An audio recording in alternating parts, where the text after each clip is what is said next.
Hello, everyone. Welcome back to another scary story. Your place where we uncover the darkest mysteries in a calming and reflective way. For the next hour, I want you to put on your earphones, put your phone face down, and close your eyes. Relax, and let this story take you to a world full of chills and mystery. I know you use this video to fall asleep, so before that, like the video and subscribe to the channel. Also, leave a comment sharing where in the world you're listening from. Now get comfortable and relax.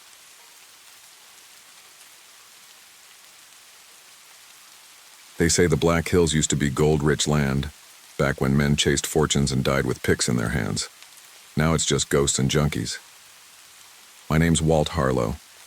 I'm 68 years old, got a bum leg courtesy of some jungle, hell in Vietnam, and I live on a stretch of land outside Deadwood that nobody wants anymore, except for the ones looking to take what ain't theirs.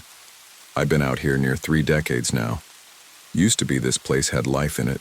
Green fields, good dogs, and a wife who could make biscuits so flaky they'd melt on your damn tongue. Lorraine's been gone 10 years. Cancer don't care how good a woman you are. She died in our bedroom, hand in mine. Since then, it's just been me and the quiet. Well, it used to be quiet. First time they broke in, I was in town picking up feed. Came back to the front door half hanging off its hinges.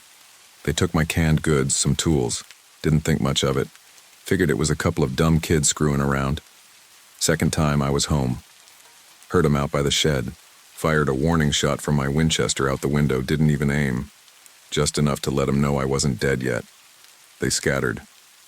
Left behind a busted crowbar and a half-smoked joint. But they'd come back. The third time, they weren't so shy. I woke up to the sound of glass shattering. Downstairs window. I kept real still, listened. Heard footsteps, low whispers. One of 'em laughed, real high-pitched, twitchy. Meth does that to a man. I eased out of bed, grabbed the Winchester, made it to the top of the stairs. A lantern. Light bobbed in the kitchen. I called out, "Ain't nothing here worth dying over." And I meant it. One of 'em, later found out his name was Deke. He looked up, grinned like a damn jackal, and hissed, "Next time, old man, we ain't leaving you breathing." They ran off into the night, but that grin stuck with me. That, and the empty nail where Lorraine's locket used to hang. Next morning, I went to the sheriff, Roy Dawson. Man's been wearing the same badge since the 90s, and it's damn near as worn as he is. "Walt," he said, rubbing his temples like he had a hangover, "why don't you go stay with your sister in Rapid City? Let 'em have the place for a while. Ain't worth the risk." I just looked at him. This ain't about a place. It's about what's mine. He sighed, leaned back in his squeaky chair. "Ain't much we can do, not with them camps out in the foothills. They move like shadows. You go shooting someone, even if they're high as hell, that's a mess for both of us." I left without saying another word. That night, I sat on my porch, Winchester across my lap, watching the wind stir up dust from the road. I wasn't gonna run. I'd fought for this country, killed for it too, back when we were still young and full of fire. I wasn't gonna let some strung-out bastards take what little I had left.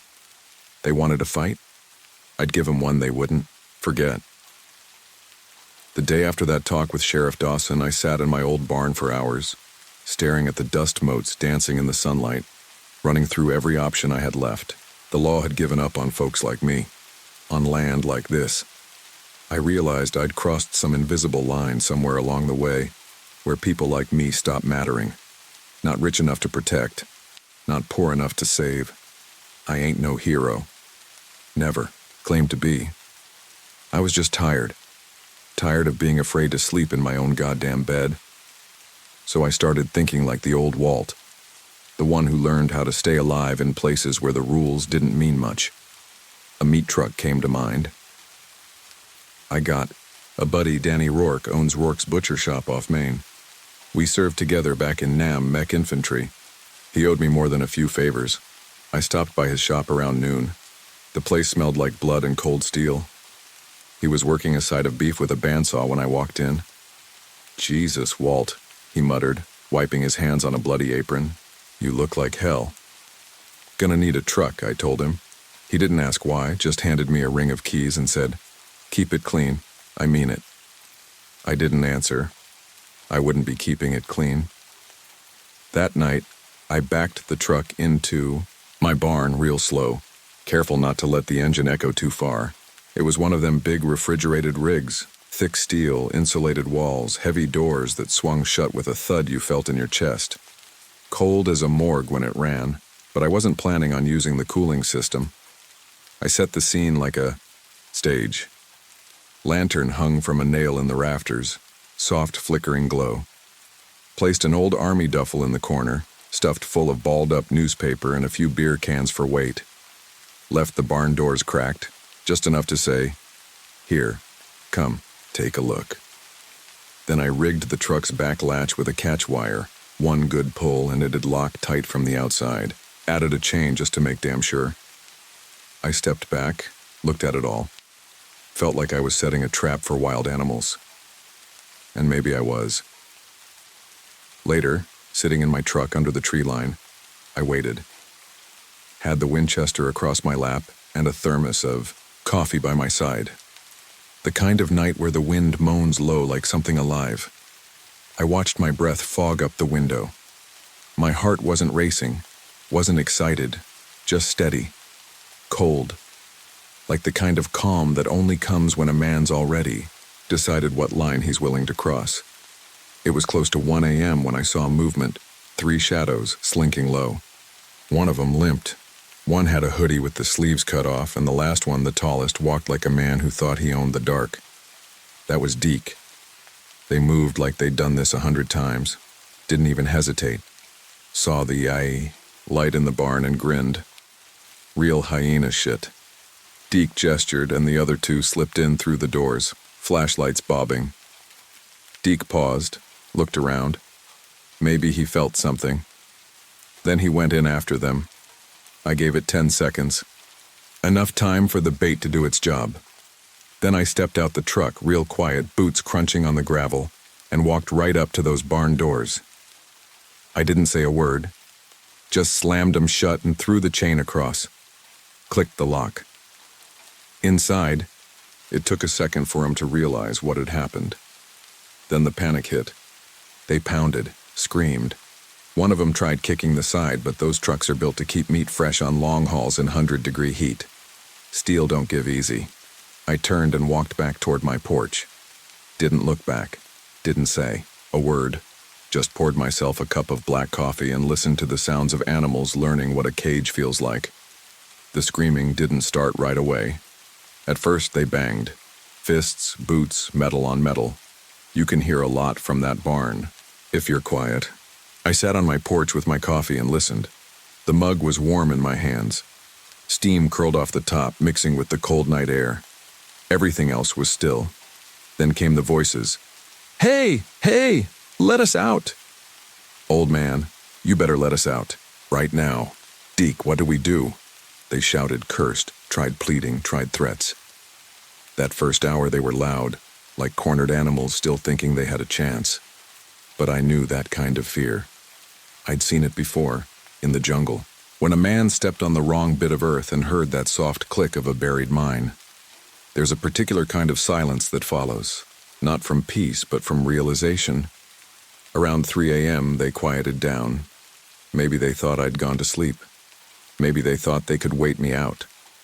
I didn't sleep that night. I sat out there on the porch, wrapped in an old army blanket. Winchester leaned against the railing. The stars over Deadwood looked like bullet holes in the sky. Sun came up blood orange behind the hills. Frost on the grass sparkled. My joints ached something fierce, but I didn't move much. Just poured myself another cup of coffee and waited. Day 2 was different. Less shouting, more banging. One of them kept throwing himself against the doors. Must have bruised his shoulder raw. I could hear him grunting with each hit. Didn't stop for a long time. Then it got quiet again. Mid-afternoon, I went down to the barn. Didn't get too close. Just far enough to hear what was going on inside. "Please," one of them sobbed. "Please, we're sorry. Just let us out. We'll go. We won't come back, swear to God." A part of me twitched at that. Not from guilt. Hell, I've done things in the name of survival that would make a preacher drink, but from the sheer pathetic sound of it. It wasn't begging anymore. It was whimpering. Little kid lost in a store kind of sound. You don't expect to hear that from men who once told you they were coming back to kill you. I didn't say anything, just stood there and listened for a while, walked away. By the third day, even the banging had stopped. No voices, no movement, just the occasional dull thud, like one of them had fallen and hit the side. You know what's worse than screams? Silence. Didn't eat. Didn't sleep. Just sat there and waited for something inside me to feel anything. Guilt, regret, something that might stop me from doing what I knew I was going to do next. But all I felt was tired. When I opened the barn on the fourth morning, the first thing that hit me was the smell, like rotting meat and piss and something worse underneath. The cold air from the night had turned the metal into a freezer box. They weren't frozen, but damn close. I didn't go inside, just looked from the doorway. 3 of them, curled up, in corners like dogs that had been kicked too many times. One of them, Deke, I think, had his hand on the latch, like he died still thinking he could claw his way out. Their faces didn't haunt me. Hell, I didn't even feel much looking at them. I felt more when I had to bury my dog last winter. Maybe that makes me a monster. Maybe war made me that way. Or maybe the world did. I closed the truck doors real slow, went back inside, took a shower, put on clean clothes. That night I went to the rusty spur like it was any other Friday. Place smelled like spilled beer and fried grease. Same old tired faces, same bad country song on the jukebox. When Elias Whiskey McCoy asked me what I'd been up to lately, I just said, cleaning house. He didn't press. Folks around here know when not to ask questions. After that night, nothing felt different. You'd think there'd be some kind of release, a weight lifted, or at least a sense of finality. But the air in my house still hung thick, still smelled, like mildew, old wood, and dust that never left. The silence felt the same too, only deeper, more aware. I cleaned the truck out 2 days later, parked it out back near the edge of the tree line. I waited for the wind to shift before I pulled the doors open again. Should have worn gloves. Should have done a lot of things different. I didn't. Their bodies were stiff by then, purple around the edges. One of them had pissed himself. Another had vomited sometime during the second night, I reckon, and the smell hit like a slap to the face. I didn't gag, though. You learn to turn that part of yourself off if you've seen what napalm does to a man's insides. I used an old blue tarp, the same one I used last summer to cover firewood. Dragged them out one by one, didn't look at their faces, just weight, mass, meat, shoveling bodies like cordwood. I buried them deep, out past the ridge near the dry creek bed where no one walks anymore. That ground's hard as hell in April. Took me all day, sun up to sundown. By the time I was done, my back was screaming and my hands were shaking so bad I could barely hold my thermos. I sat out there for a while. Just sat. Not thinking, not praying, just breathing. When I came back to the house, I realized I'd left the front door open. It creaked on its hinges like it was whispering something I didn't want to hear. Inside felt colder than outside. The next few days passed like they didn't want to. I fed the chickens, patched the back fence where the wind had knocked part of it down, took out the trash, drank coffee, ate toast. Sometimes I'd sit at the kitchen table staring at the wood grain until night came. Nothing on the news, not a word about 3 missing junkies. Sheriff Dawson didn't show up asking questions. Hell, I bet he was relieved. One less call to answer. The meth camp down the road had quieted too. Guess they knew something happened, even if they didn't. Know what? Word gets around in places like Deadwood. Not fast, not loud, but it gets around. By the end of the week, folks started treating me different at the spur. Nothing direct. Just a longer pause when they said hello. A nod that lingered. Too long. A quiet that settled after I walked into a room. People didn't know what I'd done. Not really. But they felt it. Like the smell of smoke long after the fire's out. Elias McCoy stopped me outside the bar one night, lit cigarette hanging from his lip. "Those boys ever come back?" he asked. I didn't look at him, just shook my head. He took a drag, nodded. "Didn't think they would," and that was that. But then there's nights like tonight. Nights when the wind carries more than cold. I was sitting on the porch, whiskey in hand, thinking about my wife. Her voice, her laugh, how she used to hum while she made soup, how her hair smelled like lavender and wood smoke. And just as I started to drift into those soft memories, I heard something move in the trees. Not an animal, not the wind, a shape, a figure, watching, didn't say anything, didn't come closer, just stood there, still. I gripped the rifle beside me and waited, but the shape never moved. After a long while, it just disappeared into the dark.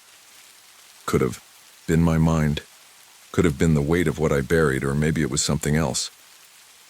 I went inside, locked the door, sat down at the kitchen table again, and for the first time in years I heard the floorboards creak upstairs. There's a weight that don't lift. You think after something like that, after what I did, there'd be peace. A quiet kind, the kind you earn. But that ain't how it works. Not for people like me. The days after were slow. The kind of slow where the air feels thick and the clocks tick louder than they should. I tried to go on like normal. Feed the hens, chop, wood, wash up, drink coffee, whiskey, repeat. But things weren't normal. Not anymore. Every sound at night had a shape. Every creak in the floor had breath behind it. The first time I heard the footsteps upstairs, I figured it was in my head. I'd been running on black coffee and nightmares. The second time, I wasn't so sure. I sat there in the dark with the old Winchester across my lap, heart beating like it used to in the jungle, fast, hard, mean. I climbed the stairs with a flashlight. Each step felt like it echoed too loud in a house too old to care. Swept the beam across the hall, nothing. Just dust and that smell of dried wallpaper and time. I checked every room. Nothing but shadows and cobwebs. But the air up there, it had changed. It felt watched. I slept with the rifle beside me after that. Door locked, curtains drawn. Not 'cause I was scared, not of men anyway. But some things don't fight with fists. Some things creep in your chest and rattle when you breathe. The next night I went back to the spur McCoy was playing again, slow and soft like he knew I needed it. The usual faces were there. Ranchers, loggers, a couple of long-haul drivers with eyes like they'd seen things they didn't talk about. They nodded when I walked in, but no one said much. I sat at the bar, asked for 2 fingers of wild turkey, and nursed it slow. That's when the kid came in, maybe 22. Skin hung loose on him like he'd dropped weight fast. Dirty hoodie, twitchy hands, eyes that wouldn't sit still, meth eyes. But there was a steel to him too. Something old behind that young face. He walked up like he'd done it 1,000 times in his head. "You Walt?" he asked. I turned to him, slow. "Who's asking?" He swallowed. Deke was my brother. The bar got quiet. I set my glass down and faced him full. "Then you best choose your next words real careful, boy." He didn't blink. He had a baby, just turned 2. "You know that?" I didn't answer. She won't even remember him, just stories. He stepped closer. "Guess this is one of them." He wasn't holding anything. No gun, no knife, just anger and a grief that had nowhere left to go. "You come here to swing or to cry?" I asked. He shook his head. "Just wanted to see the man that made my niece an orphan." That one landed. He turned and left. Didn't say another word. I sat there a long while after that, watching the whiskey in my glass swirl like dirty water. McCoy kept playing. Nobody looked at me. I left early. Took the long way home. Thought about the baby. About how Deke, maybe, once held her the same way I used to hold my girl, back before the world turned hard. Thought about what it means to stop being a man and start being something else. Something colder. Something permanent. Back home, I didn't turn on the lights. Sat in the dark with the front door open. Let the wind talk to me. It said nothing I didn't already know. Later that night, I buried the Winchester out by the oak tree. 6 feet deep. Like the others. That was a week ago. Haven't heard the footsteps since. But sometimes just before dawn, I swear I smell firewood. Lavender. And I hear her humming from the kitchen. My wife. Just for a second. Maybe that's the cost. Not the killing. Not the silence. But what you leave behind in the dark, still breathing. It's been a month. Snow came early this year, and the wind rolls in off the hills like a ghost with bad memories. My roof leaks in the corner above the stove. The hen stopped laying. I patched what I could, let the rest rot. Same way I treat my own soul. I've been thinking about that boy, Deke's brother. I looked into it.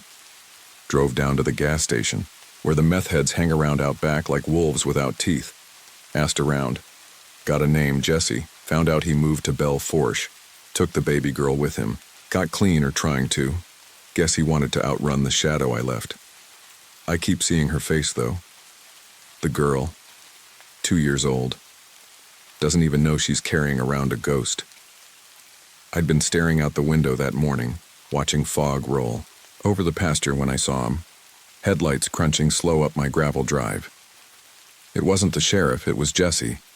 He stepped out of an old Civic, wearing a flannel too thin for the weather. He wasn't twitchy anymore, didn't look high, just tired. A tired I understood, he wasn't here to start something. I opened the screen door and waited. He walked halfway, stopped, hands in his pockets. Brought her to see the place, he said. I nodded. You bring her in? She's in the car, sleeping. Neither of us said anything for a bit. The wind did all the talking. I hated you, he finally said. You were supposed to, I told him. Still should. He nodded. Maybe I still do, but I got questions. I gestured to the porch. He didn't move. You really do it? He asked. I did. He looked down, kicking at a patch of gravel. They said Deke was too far gone. Said he robbed a church once. Put a gun in a priest's face. He did worse. But he was my brother. I know. Another long pause. You gonna turn yourself in?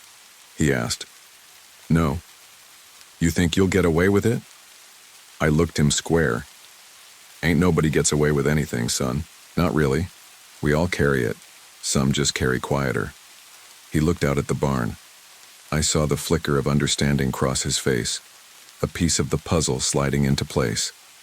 I think I needed to see the kind of man who could do what you did, he said. And? He squinted against the wind. You look like a man who died a long time ago. I didn't argue. He turned, started walking back to his car.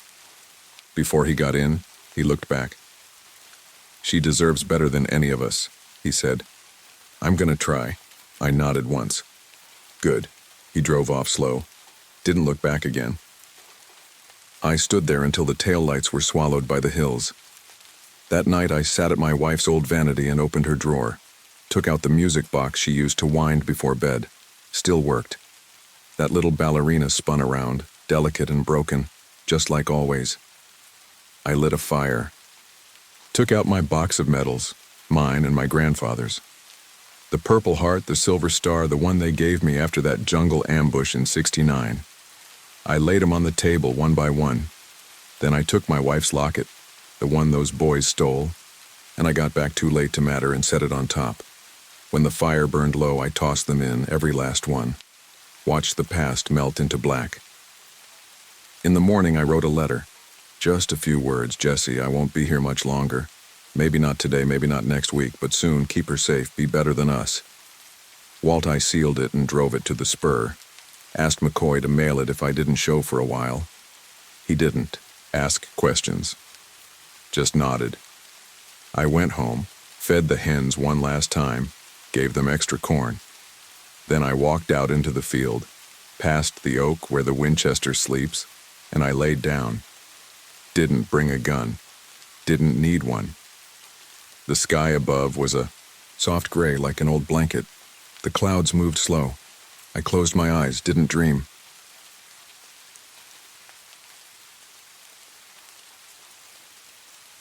The last time I saw Blackthorn Manor, I was only a child, too young to understand its weight, its oppressive shadow. I'd been sent away at 16, sent far from the crumbling estate and its suffocating air.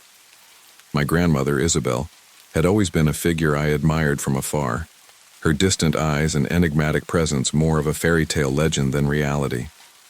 I remember her as an immovable object, a woman who had lived through decades of whispered curses, ghost stories, and a garden that refused to grow anything like the rest of the world. Now, I was 27, returning after more than a decade spent abroad, and the manor had remained unchanged in my absence. The estate seemed frozen, in time a place that had withstood generations of decay. It was perched on the jagged cliffs of Cornwall's northern coast, and I could taste the salt in the air as I approached the iron gates. They screeched as I pushed them open, the rusted hinges groaning in protest, much like the manor itself. The place felt abandoned by time itself, its windows boarded up like closed eyes, its walls bowed and hunched under the weight of neglect. Despite all of that, there was one thing that kept pulling me back: the garden. The locals avoided Blackthorn Manor. They crossed themselves when they spoke of it, muttering about the Blackthorn curse and telling stories of a family doomed to wither, much like the estate itself. They never elaborated, but there was always a deep, palpable fear in their voices when they spoke of the manor. The garden. My grandmother. It was as if something unspeakable lingered in the air, refusing to let go. As I approached the garden, I felt a shiver crawl down my spine. It had always been the heart of the estate, my grandmother's pride. But now it seemed different, more alive or perhaps more dead than it ever had been before. The roses that had once been simple bushes were now grotesque, their thorns twisting like fishhooks, catching the light in an almost predatory way. Foxgloves, once simple and elegant, hummed faintly when brushed against. It was as though they were waiting for something, and at the center, there stood the statue of my grandmother, Isabel Blackthorn, frozen in time, her stone hands gripping, a rusted trowel, her face twisted in a silent scream that seemed to capture the essence of everything I had ever feared about this place. Her eyes, those glassy, blank eyes, seemed to watch me as I stepped further into the garden. The wind had picked up, carrying with it the scent of rotting blooms and something darker, something that had festered beneath the soil for far too long. The air was thick with it. The place felt suffocating, as if the garden itself was breathing, expanding, unwilling to let go of its claim on this place. I stood there for a moment, rooted to the spot. There was no noise except the rustling of the leaves in the wind. No birds, no insects. Just the low hum of something hidden deep within the overgrowth. I felt an intense pull to explore, to uncover the truth of why I had been brought back here, why the manor and its garden still clung to my family.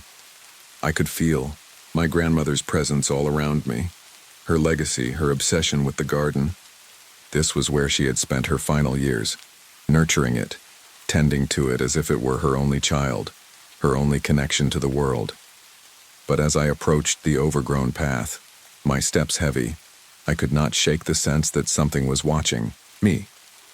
The garden felt like it was alive in a way that wasn't natural. It was no longer a place of beauty. It was a place of hunger. I pushed the thought aside and stepped deeper into the garden, determined to face what I had inherited. I had no idea what awaited me. The air around me felt dense as I stepped further into the garden. Each step made the ground seem softer, as if the earth beneath my feet was shifting, unsettled. I couldn't tell if it was my imagination, the isolation of the place, or the years of neglect. But everything about the garden felt like it was watching me, reacting to my presence. The wind had died down, and the faint hum from the foxgloves grew louder, as though the plants themselves were alive, breathing in sync with my own heartbeat. I took a deep breath and forced myself to focus. There was work to do.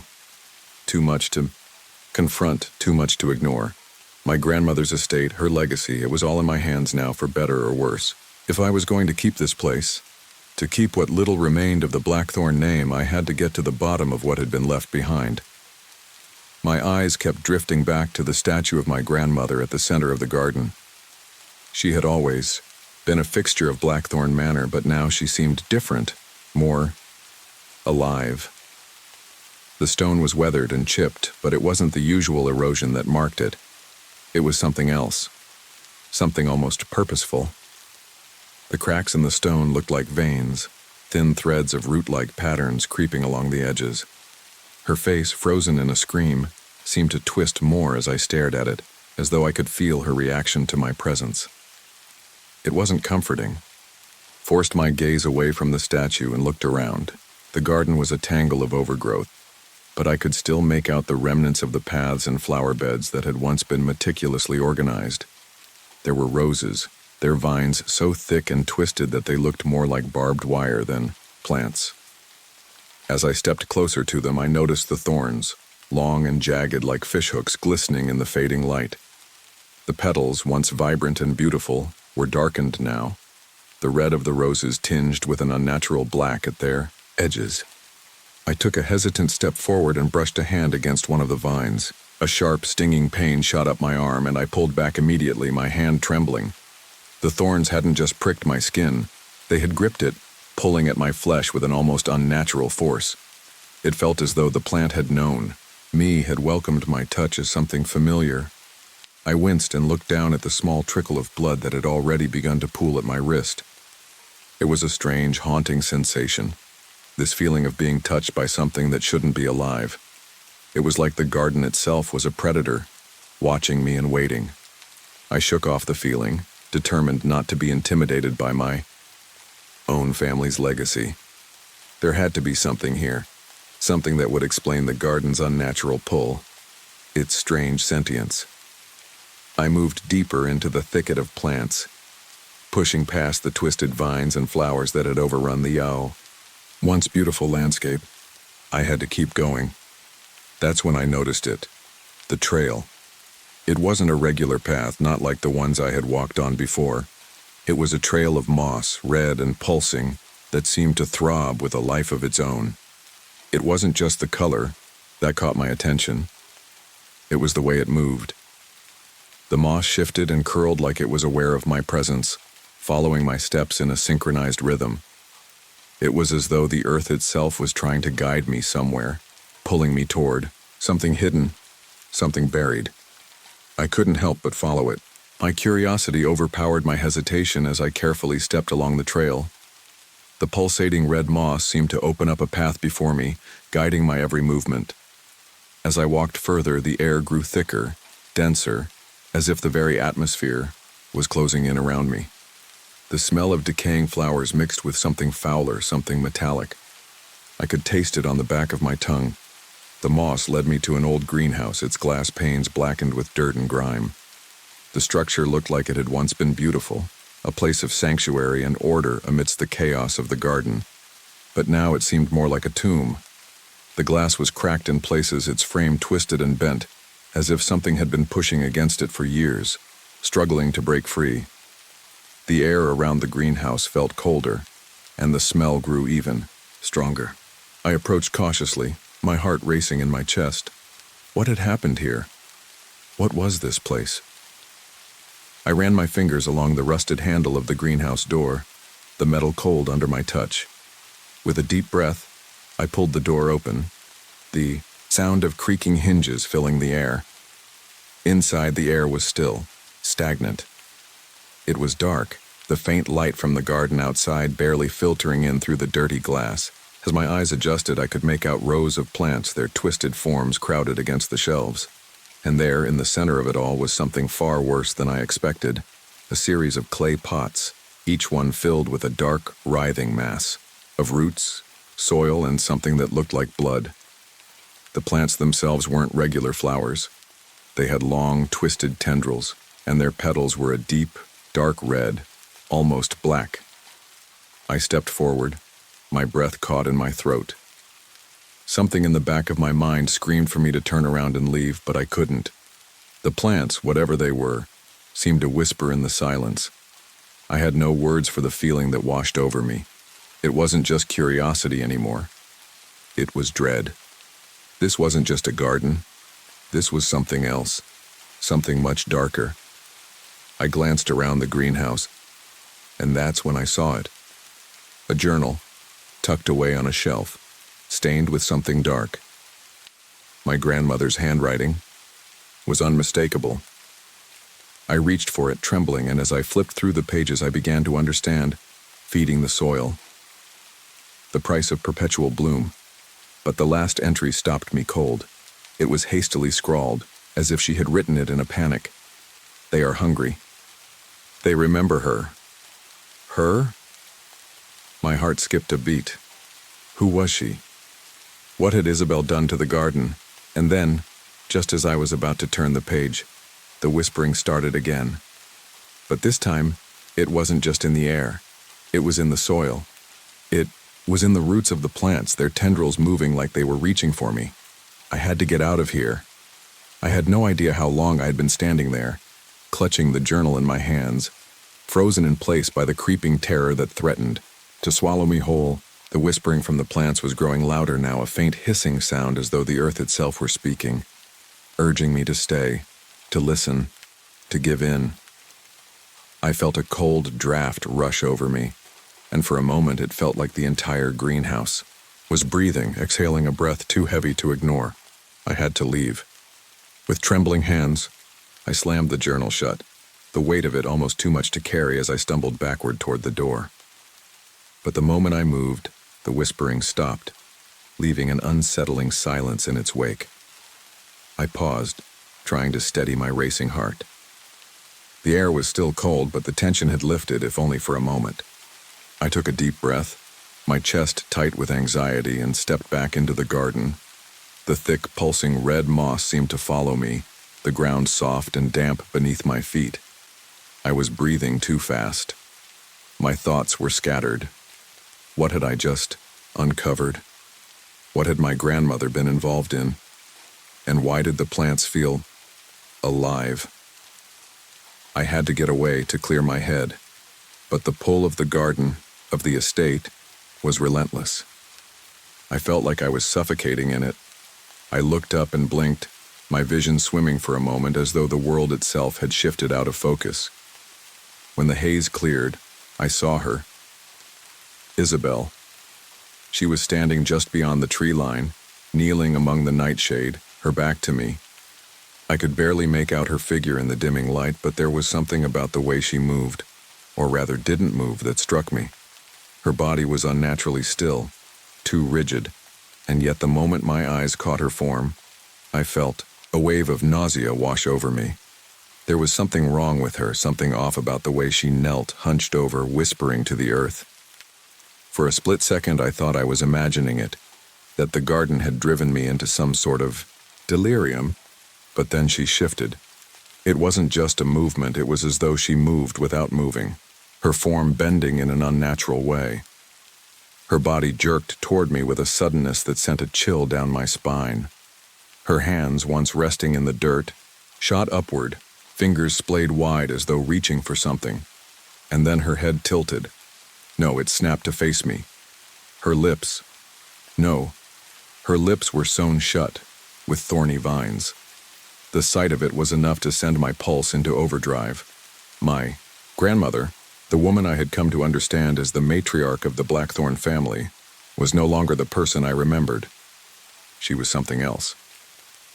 Her face, pale and worn with time, was now drawn in a grotesque semblance of itself, and her body, frozen in the posture of a gardener, always tending, always cultivating, was more than I could comprehend.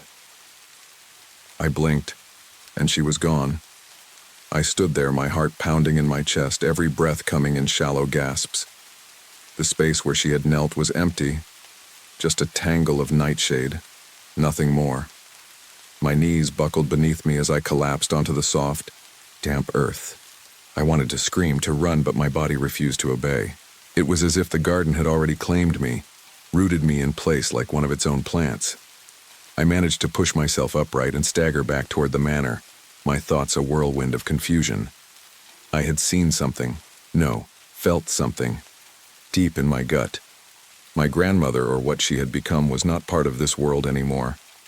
She had become something else, something darker, and now as I stumbled back toward the house, I realized that whatever she had cultivated here, whatever she had fed the soil with, it was not just plants. It was not just nature. It was something far more sinister.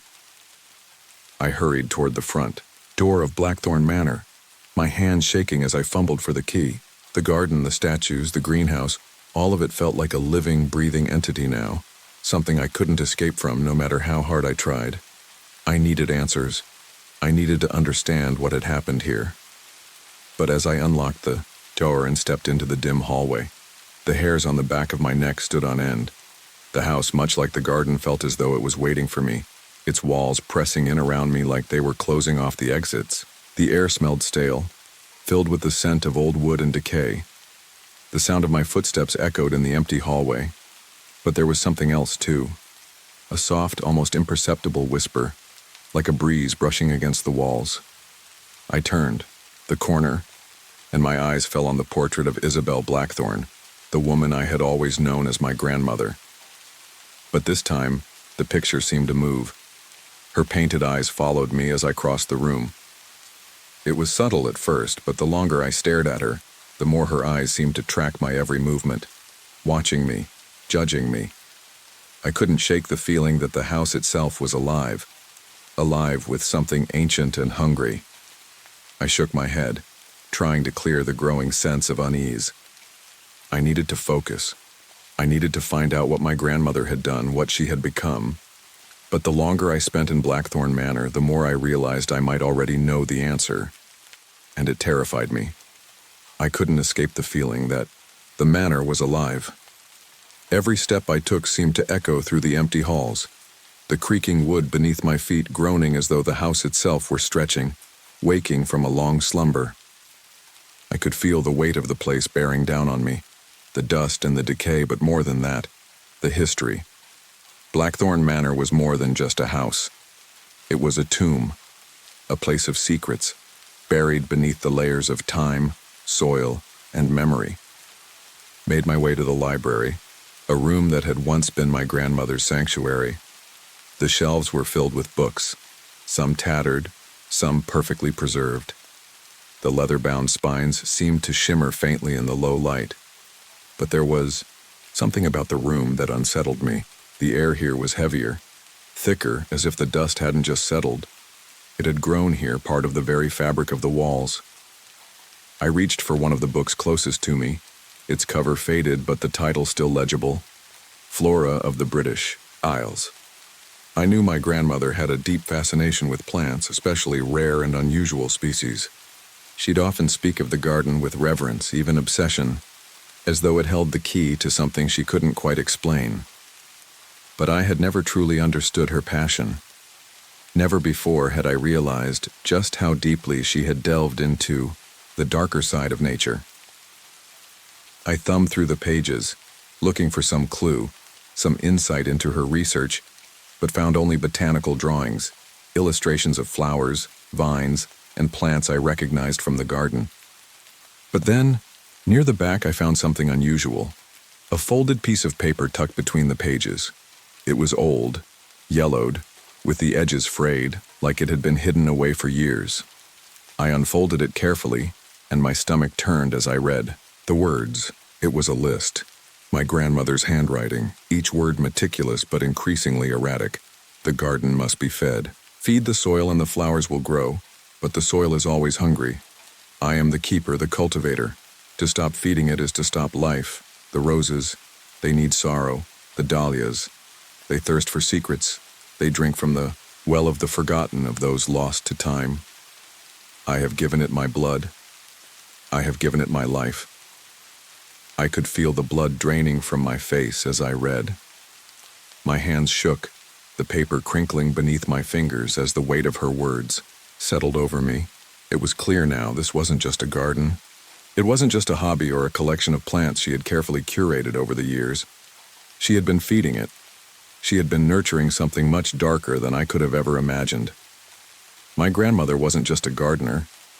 She was the keeper of something alive, something that had been growing for generations, and whatever it was, it thrived on grief, on secrets, on blood. It fed on the very essence of life itself, and in return it gave life to her garden, keeping it forever blooming, forever vibrant. But at what cost?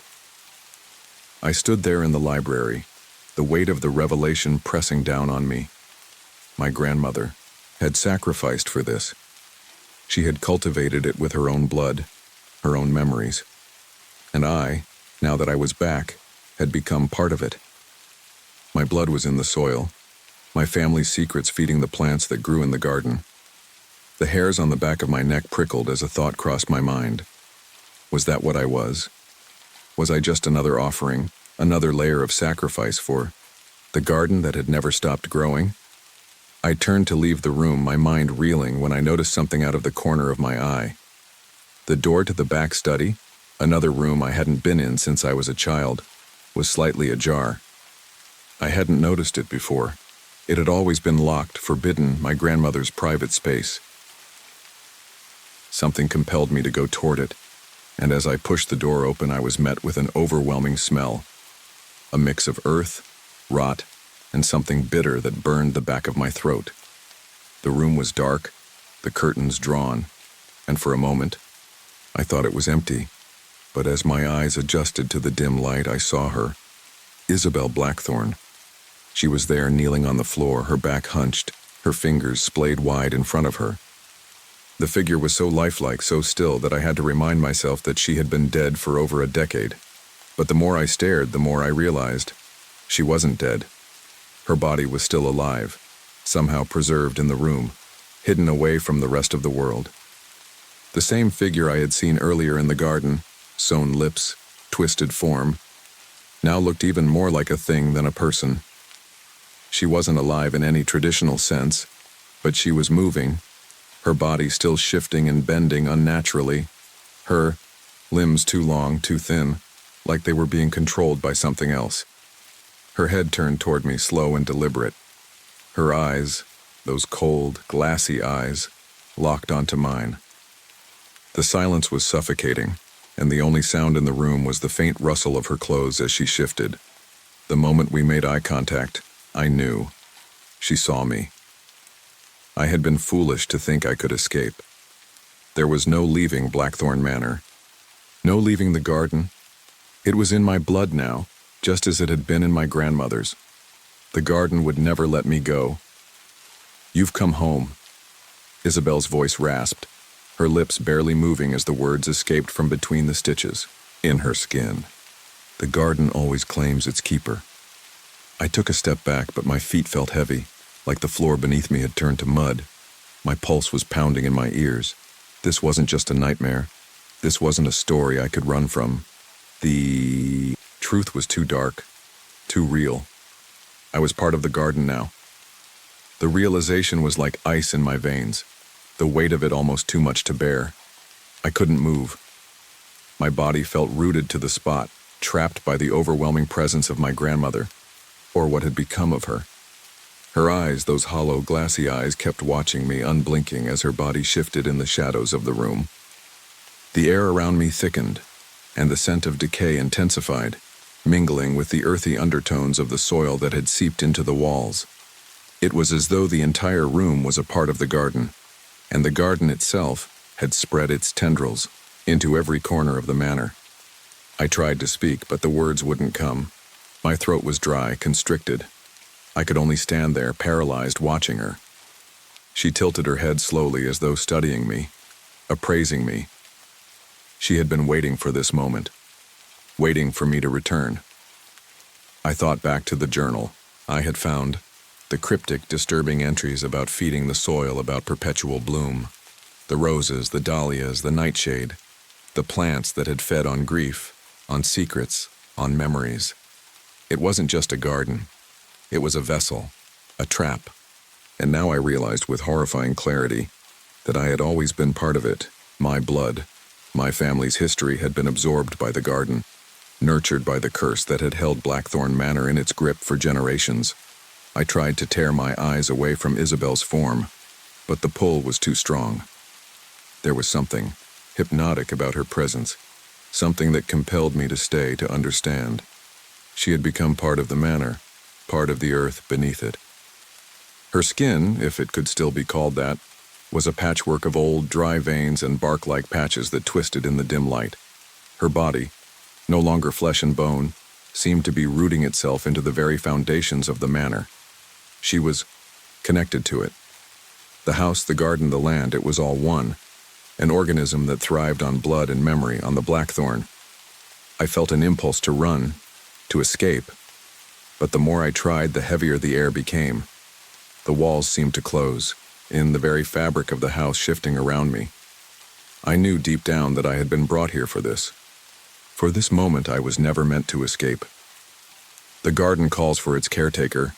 Isabel's voice rasped again, the words barely recognizable but chilling nonetheless. And now, you will answer. I stumbled backward, the edges of my vision blurring. My mind was reeling. What had she meant by answer? Was I supposed to take her place? Had this all been orchestrated from the very beginning? My return to Blackthorn Manor, my discovery of the garden, the journal, the whispered secrets? I looked down at my hands, the shaking fingers clenched into fists. And that's when I noticed it. A small patch of skin on my wrist was splitting open, revealing a dark, tangled mass beneath. Vines, roots. I screamed, though the sound was weak, muffled, when I saw the thin threads of ivy curling beneath my skin, slowly creeping up my arm like they were trying to escape. I looked around frantically, but the room had begun to warp around me. The walls were growing thick with vines, dark green and creeping, reaching out toward me like hungry tendrils. They pressed into the room, bending the space around me. The house, the garden, the soil, it all blurred together, merging into one grotesque thing that had claimed me the moment I set foot on the property. I stumbled toward the door, but the vines grabbed at me, pulling me back. The more I tried to resist, the more they tightened around me, dragging me to the floor. My breath came in ragged gasps as I felt the weight of the earth beneath me, heavy and relentless. Isabel's voice echoed in my mind, but this time, it wasn't a whisper. It was a command. You are the garden now. You are part of it. And, in that moment, I understood. The Blackthorn family had always been the garden's caretakers, nurturing it, feeding it, cultivating it in ways I hadn't fully realized. My grandmother, in her obsession, had long ago ceased to be fully human. She had given herself to the garden, let it consume her in exchange for its twisted promise of eternal life. She was a part of it, just as I now would be. I tried to scream again, but my mouth was dry and the soil beneath me was crawling into my skin, binding me to the earth. I could feel my body weakening, my hands, no, my arms becoming part of the dark, living mass that surrounded me. I looked back toward the statue of Isabel, now a permanent fixture in my mind. She was alive, still watching, still smiling, her petrified grin widening impossibly. And as the last remnants of my consciousness slipped away, I felt the soil close over me. I had become part of the Blackthorn legacy, the garden's legacy. The vines, the roots, the earth, it was all consuming. I was the garden now.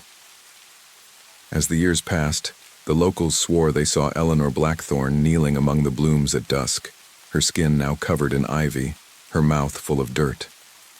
The garden had grown, its roots spreading far beyond the boundaries of the estate, and the roses, oh, the roses grew thicker, darker, their thorns more vicious than ever.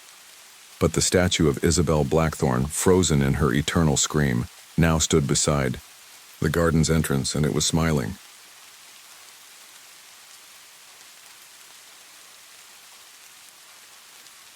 Black Shell Cove was supposed to be my escape. I'd needed silence, needed distance. After the fire, everything had become too loud. The shrill beeping of the monitors, the constant, sharp buzz of the equipment, the hum of life that went on around me while I was forced to sit on the outside. Silence, or what I thought was silence, felt like a deep, quiet pit in my chest waiting to swallow me whole. That's why I'd come here. To the cliffs. to the small cottage on the edge of town. The villagers were strange, though. Not unfriendly, but distant. They had a way of looking at me as if they could see things I couldn't, or maybe they just knew the kind of person I had become since the fire. I'd been a sound engineer once, a celebrated one, at least before I was rendered mute by the flames. Now my hearing loss was permanent, and there was no reason to pretend anymore. I'd taken up this place at the edge of the world, renting the keeper's cottage, hoping it would grant me peace. But like most things that seemed too good to be true, peace was elusive here. The lighthouse was just up the hill, its outline barely visible against the dense fog that rolled in with the evening tide. It had stood there for years, abandoned, after the last keeper vanished in 1972. The villagers didn't speak of it often, and when they did, their voices were low, full of something like fear. It wasn't much of a surprise that, upon my arrival, I was told to stay away from the lighthouse. But the warning didn't make sense to me. There was nothing more dangerous in my life than the memory of my past, the screams of the people I couldn't save, the fire that scarred me more than my body ever would. I had been in town for 3 days when I first felt it, the vibration under my feet. At first, it was subtle, like a low hum or the sound of a motor running somewhere in the distance. I dismissed it as a trick of the wind, the house settling, maybe even my own nerves. But it happened again the next morning, stronger this time. I was sitting at the old wooden table in the cottage, staring out the window, trying to tune out the thoughts that gnawed at me, when I felt the floorboards tremble beneath me. I thought it was the wind at first. There were days when the breeze could be strong enough to rattle the windows, but this felt different. It was a deep pulsing vibration like a heartbeat. It came in waves thumping against the walls of the house. I stood up, my heart pounding in my chest, and walked to the door. The air outside was still, cold even for October, but the vibration hadn't stopped. It seemed to come from the direction of the lighthouse. I squinted toward the silhouette of the structure, watching the fog roll around it like a heavy, suffocating blanket. When I ventured outside, I found the ground felt unnaturally soft beneath my boots. The vibrations weren't coming from the ground. It wasn't an earthquake, wasn't the sea. It was coming from somewhere else, something buried beneath the earth itself. I glanced back at the cottage. A shiver crawled up my spine. I couldn't explain it, but something about the lighthouse felt alive. The wind shifted then, carrying with it the smell of salt and something else, something sour, like rotten fish. I swallowed thickly, telling myself it was just the smell of the sea, but deep down, I couldn't shake the feeling that something was wrong. Something had been wrong for a long time. I couldn't tell anyone about the feeling. The villagers, despite their distant, wary glances, had given me the most welcoming offer I could have hoped for. A place to live out my quiet days, as far from the chaos of the world as possible. They weren't going to offer any explanations, and besides, they all seemed to be avoiding the lighthouse, as if it were something they didn't dare to acknowledge. But I had to know. I had to figure it out for myself. The next morning, I ventured up to the lighthouse. It stood there, tall and crumbling, its once grand structure now little more than a skeletal frame. The windows were cracked, the door hanging off its hinges, as if it hadn't seen another soul in years. The locals had been right to warn me. It looked like something out of a nightmare, and yet I felt compelled to walk toward it. The door was already ajar. It shouldn't have been. Everyone in town knew it was locked, sealed tight by the village council after the last keeper disappeared. But there it was, open, as if inviting me in. I hesitated. It wasn't the cold I felt in my bones that stopped me. It was the unmistakable pull of something darker, something waiting inside. I stepped closer, my hands trembling at my sides. The air was heavy with the taste of brine, and there, beneath it all, was a faint hum that made my blood run cold. The lighthouse was calling to me. I walked in. The light was dim, as if the lighthouse hadn't seen a single soul for decades. The walls creaked, the old timbers groaning in protest as I took each step. I touched the rusted railing, my fingers trembling from the cold, and that's when it happened. Boom. The sound wasn't just in my ears.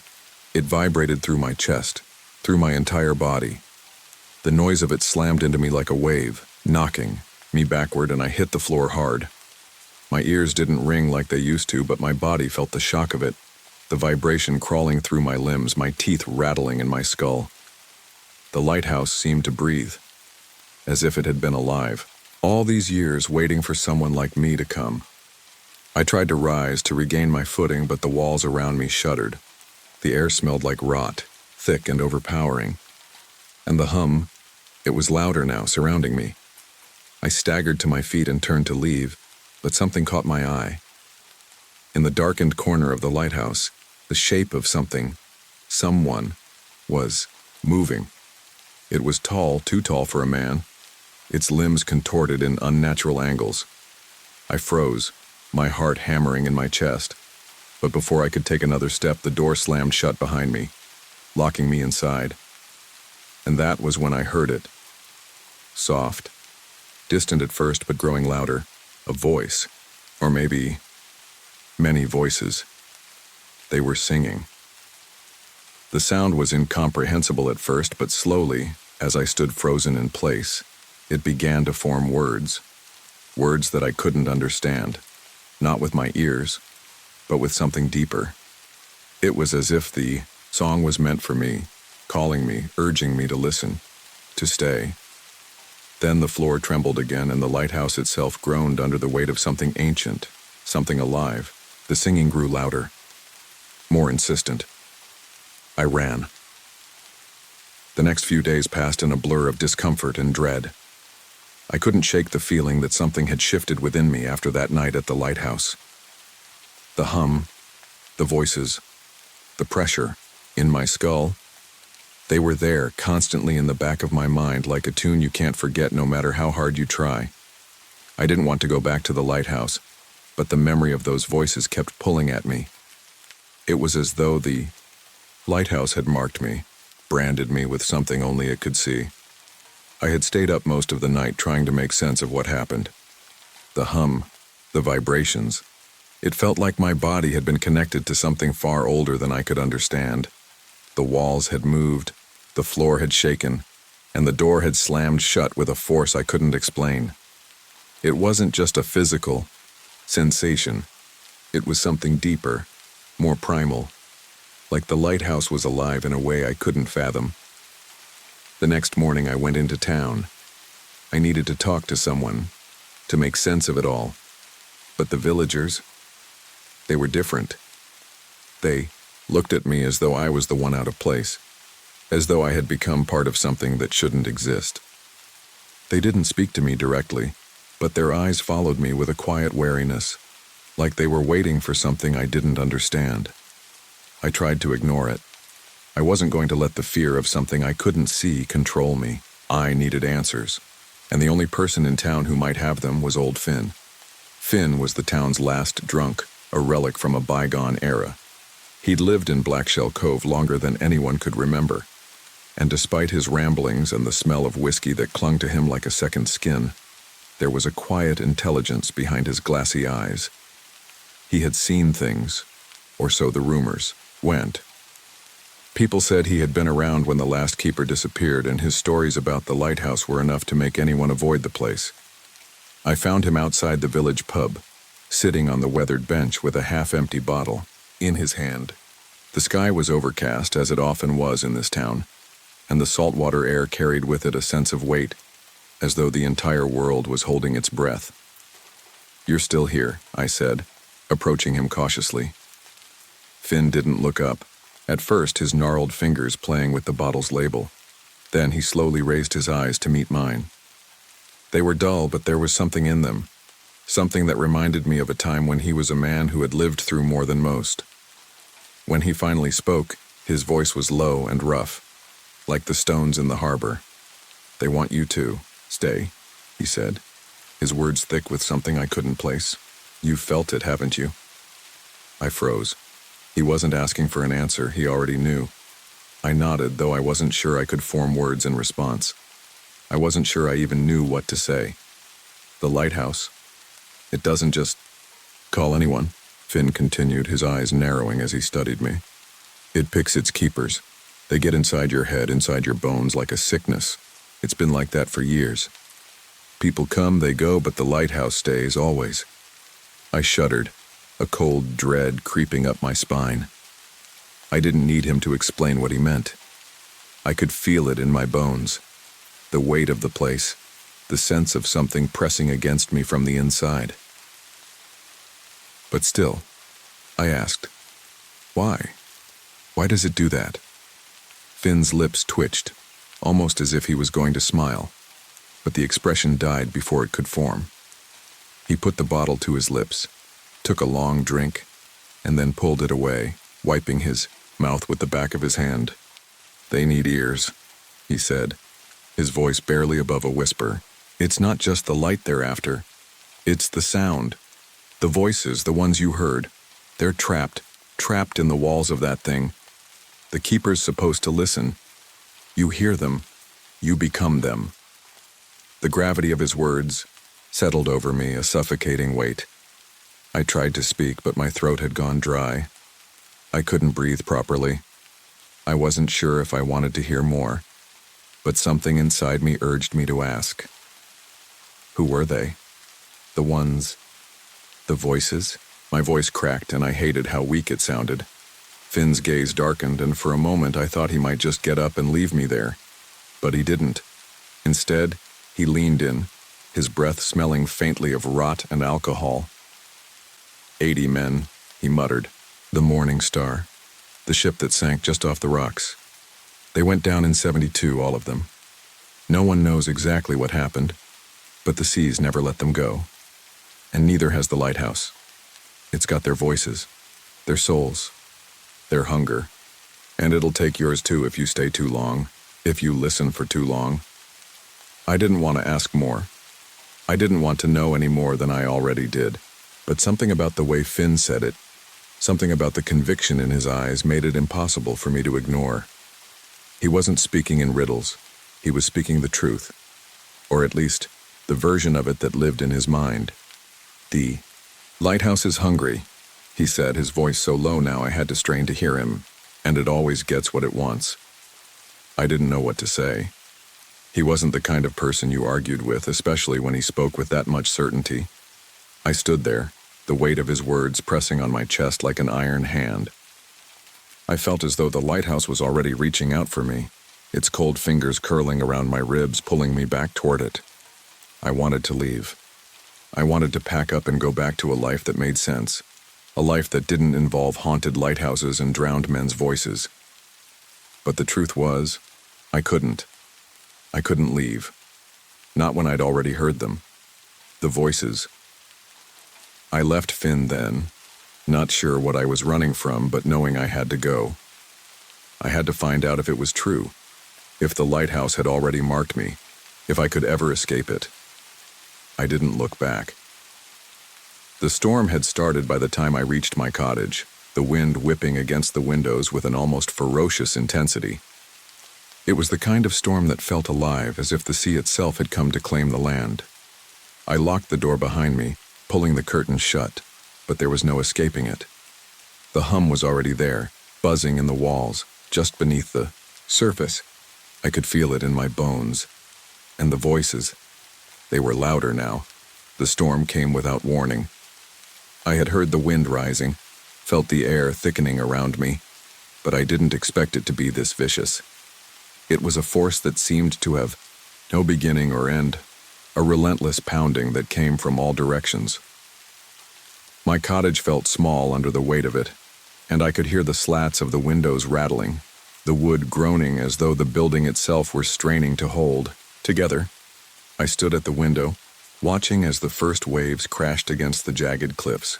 The sea was dark, almost black, its surface frothing like a beast caught in the throes of some deep, unnatural rage.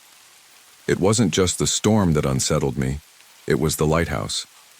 Even from this distance, I could see the beam from its cracked lens cutting through the tumultuous night, faint and shivering like something on the verge of collapsing. The storm seemed to magnify its presence, making it seem alive, as if the lighthouse were drawing strength from the chaos around. My hands shook, and I didn't even realize I had picked up my coat and slung it over my shoulders until I was halfway out the door. My mind was in a haze. Everything was spinning, the pressure in my skull building like something was about to explode from the inside.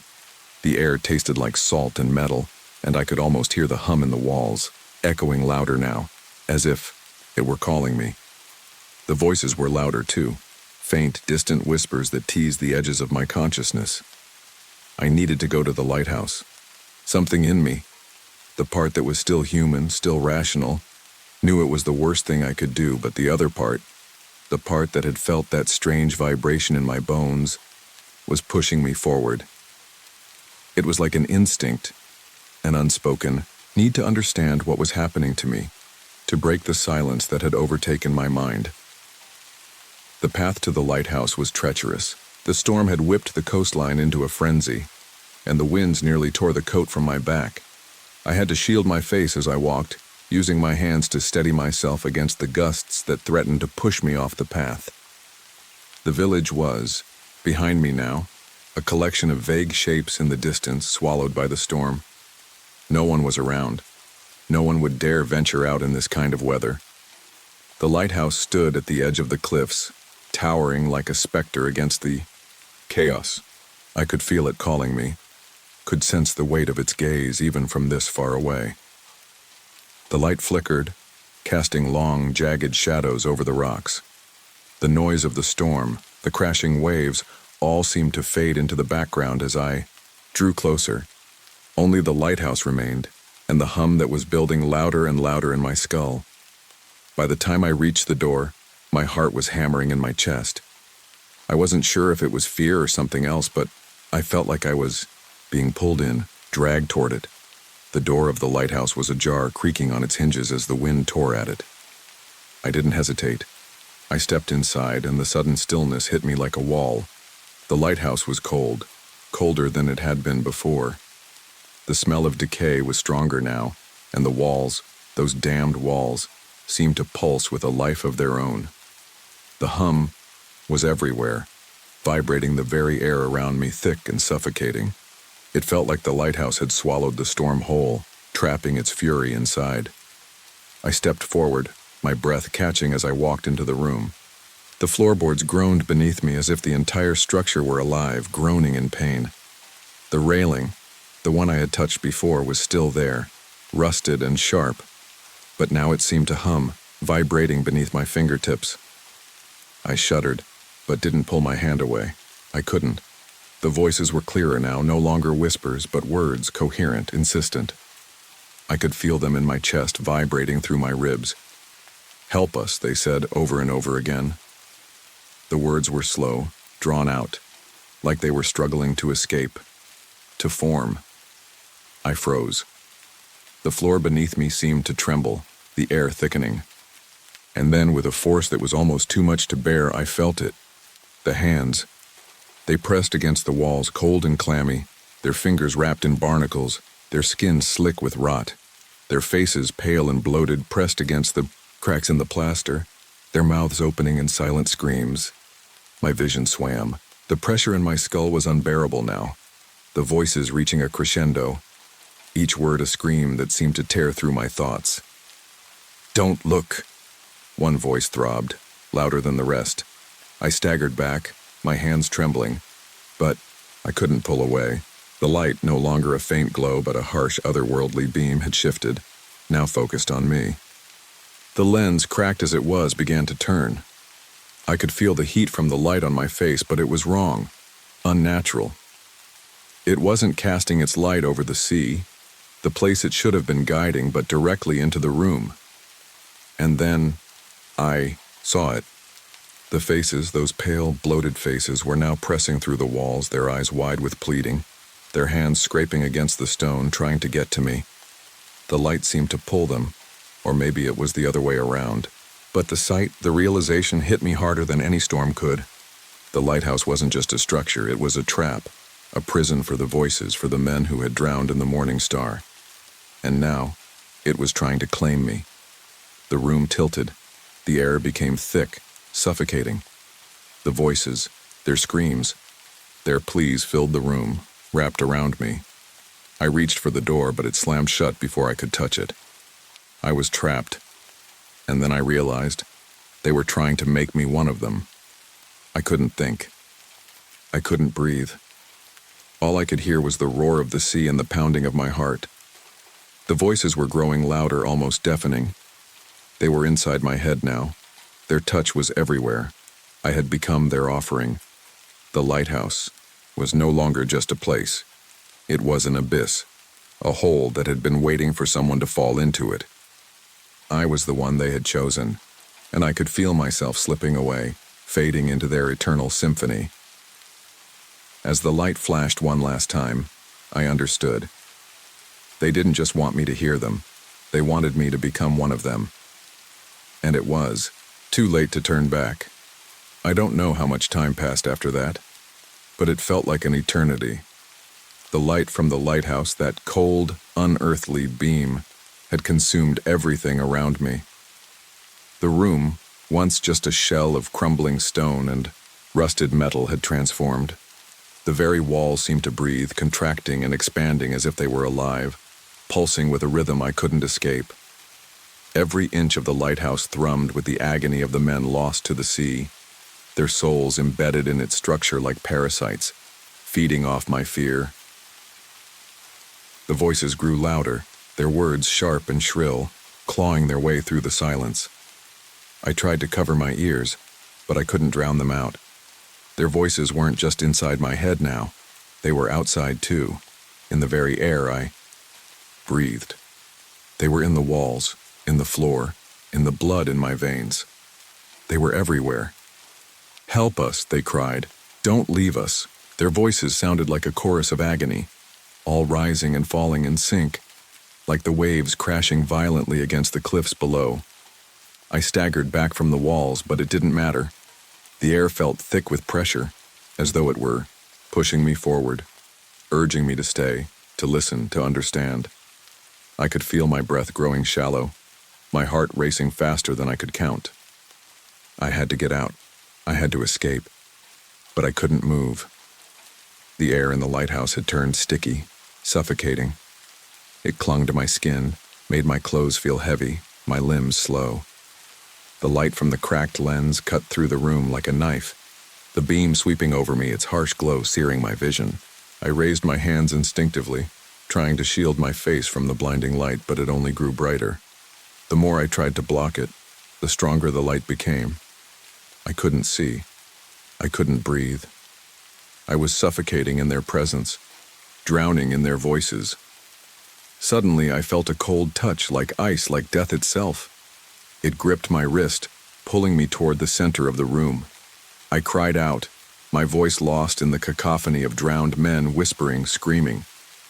But no sound left my mouth. I couldn't even hear my own thoughts over the relentless chorus. I stumbled, my legs weak and unsteady, as though they were no longer my own. I tried to pull away, but the cold fingers clung to me, pulling me closer to the heart of the lighthouse, where the beam of light seemed to pulse like a heartbeat. I wanted to scream, I wanted to fight, but there was no escape from their grip. The lighthouse was alive, and it was feeding on me. The light intensified, blinding me completely now, as though the very core of the lighthouse had come to life. And then, in that moment of complete terror, I understood what they wanted. I wasn't just a victim here. I was part of the lighthouse now. I could feel it in my bones, the vibration in the walls, the hum in the air. The light was drawing me in like it had drawn them before me. The men, the voices, they were trapped here forever, and they had been waiting for someone like me. The lighthouse needed a keeper. It needed someone to listen, someone who could hear the drowned voices. And now, it was offering me a chance to join them. No, it wasn't an offer. It was a demand.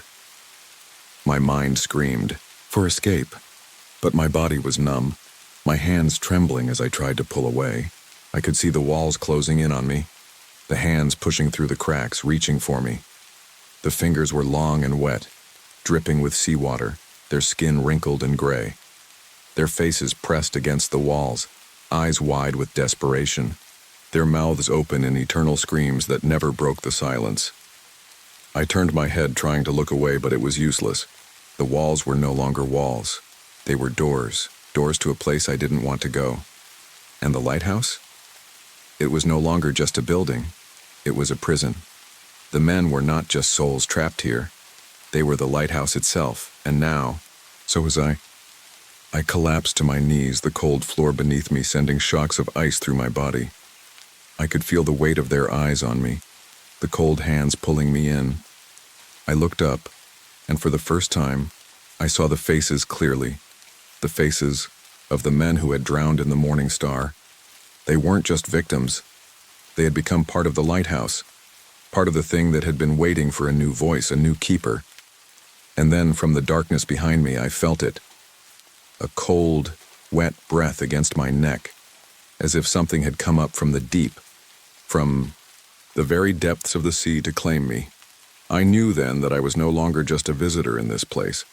I had become a part of it. I was them. I had become their offering.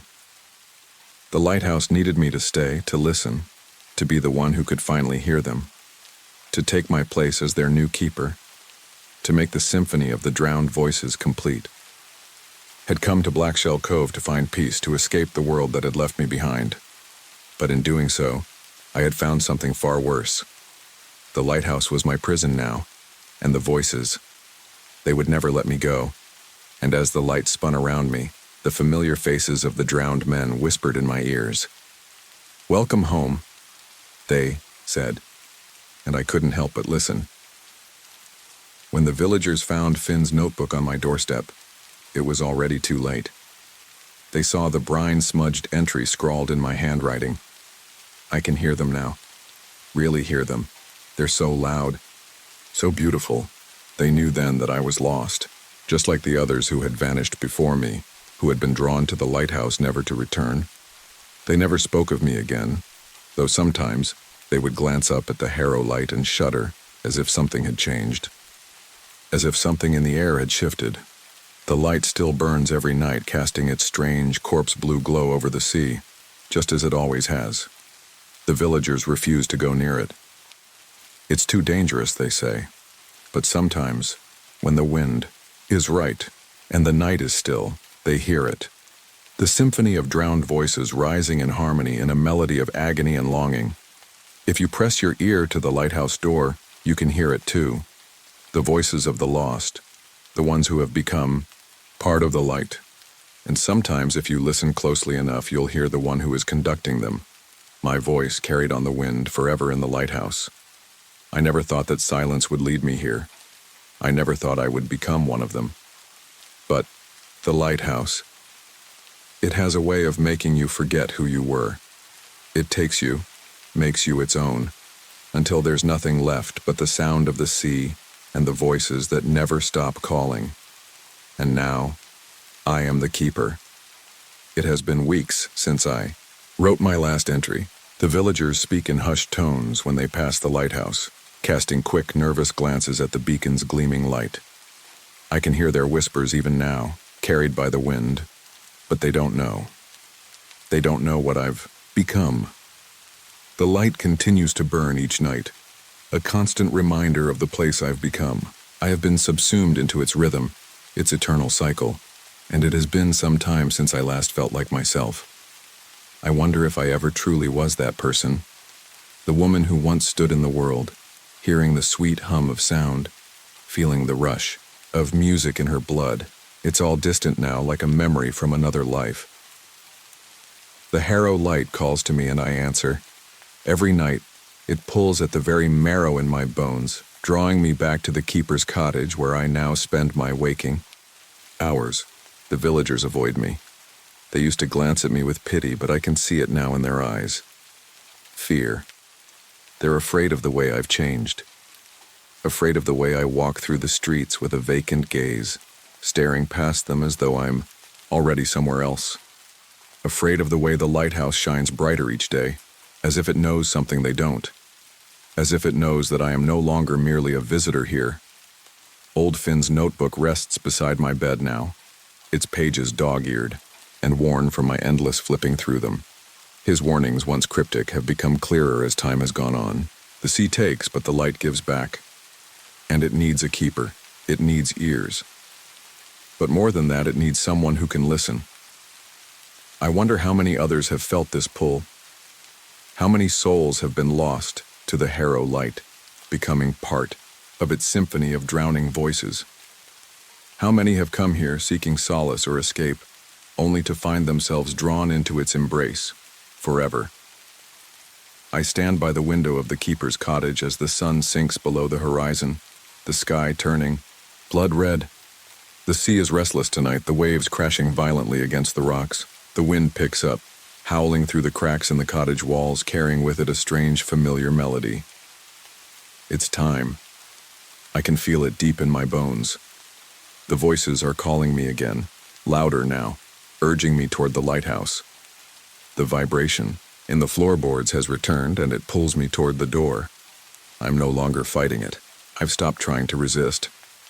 I slip on my coat, the cool night air biting at my skin as I step outside. The village is silent as I make my way toward the cliffs, my footsteps muffled by the thick fog that clings to the ground like a living thing. The light of the lighthouse cuts through the mist, its beam sweeping over the sea, casting long shadows in its wake. It's beautiful. The sea roars beneath me as I approach the door of the lighthouse, the vibrations shaking the ground beneath my feet. I feel the hum of the structure like a living heartbeat. It's calling to me. I place my hand on the cold metal of the door and push it open, stepping inside.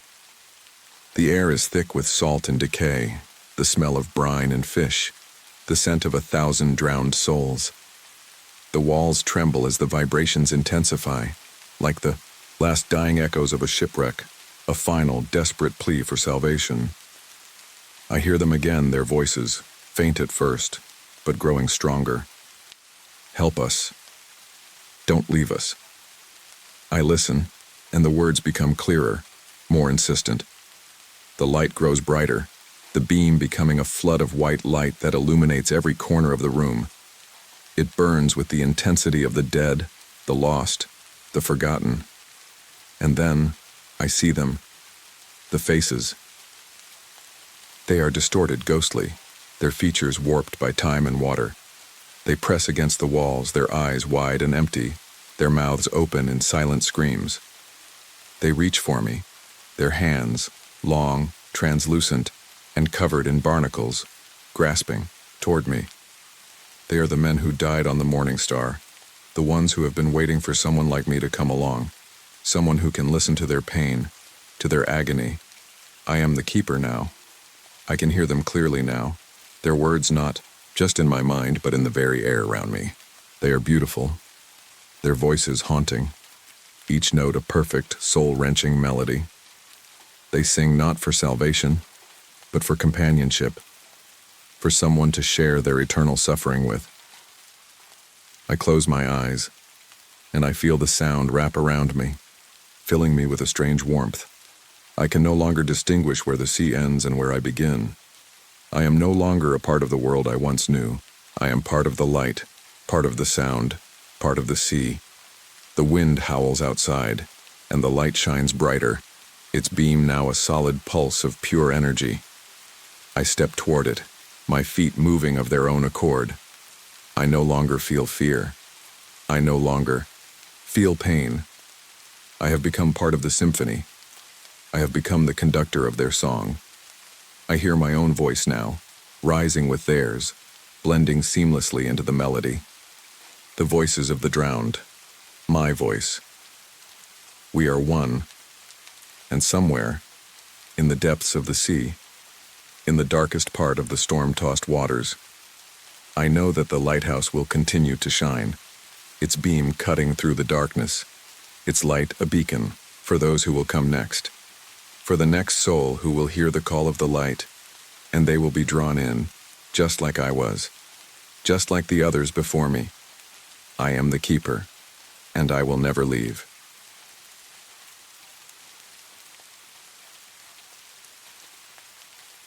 I never thought I'd come back. 15 years is a long time to let a place fade away, especially a place like Blackwater. It's not much of a town, never was, even when I was a kid. The streets were narrow, and the buildings sagged under the weight of years nobody cared to measure. Growing up here, you learned to disappear, to stay quiet and small. I did it well, even as a boy, when the only thing that mattered was keeping my head down and my fists up. But sometimes you don't have a choice. I didn't. Not when the memories start clawing at you like they're trying to crawl back out of your skin. I don't know what it was exactly that brought me back after all these years. Maybe it was the nightmares, or maybe it was the phone call from my mother's lawyer. I couldn't say no to that, not after everything that had happened. She died in a hospital bed alone, and the will needed to be settled. It was time to pack up the few things I had left of her and leave. I pulled off the highway just before the faded sign that once proudly proclaimed, "Welcome to Blackwater, Michigan, population 4682. There weren't more than 100 people living here anymore, if that. The town had hollowed out over the years, slowly sucked dry by time, and now it was just a ghost of itself. The trees and overgrown grass started to close in, and the old depot appeared like some forgotten relic on the side of the road. I don't know why I stopped there. Maybe it was because it had been years since I'd seen the train station. I remember standing by it as a kid, staring at the old tracks that led nowhere, dreaming of places I'd never go. The building was boarded up now, the windows smashed, the ticket booth nothing more than a rotting hulk. The rusted tracks lay under a blanket of moss, cracked and unused. Nothing ran through here anymore, not even the trains. I pulled over to the side, stepped out of the car, and leaned against the hood. It was colder than I expected, and the wind felt like it had been moving through the station for decades. It was then that I heard it, a low hum, vibrating through the ground, the kind of sound that makes your teeth ache. At first I thought it was just the wind, but it didn't stop. I looked down the tracks, squinting against the dimming light, and there it was, a flicker of steam, like a breath of air exhaled from something much older than the station itself.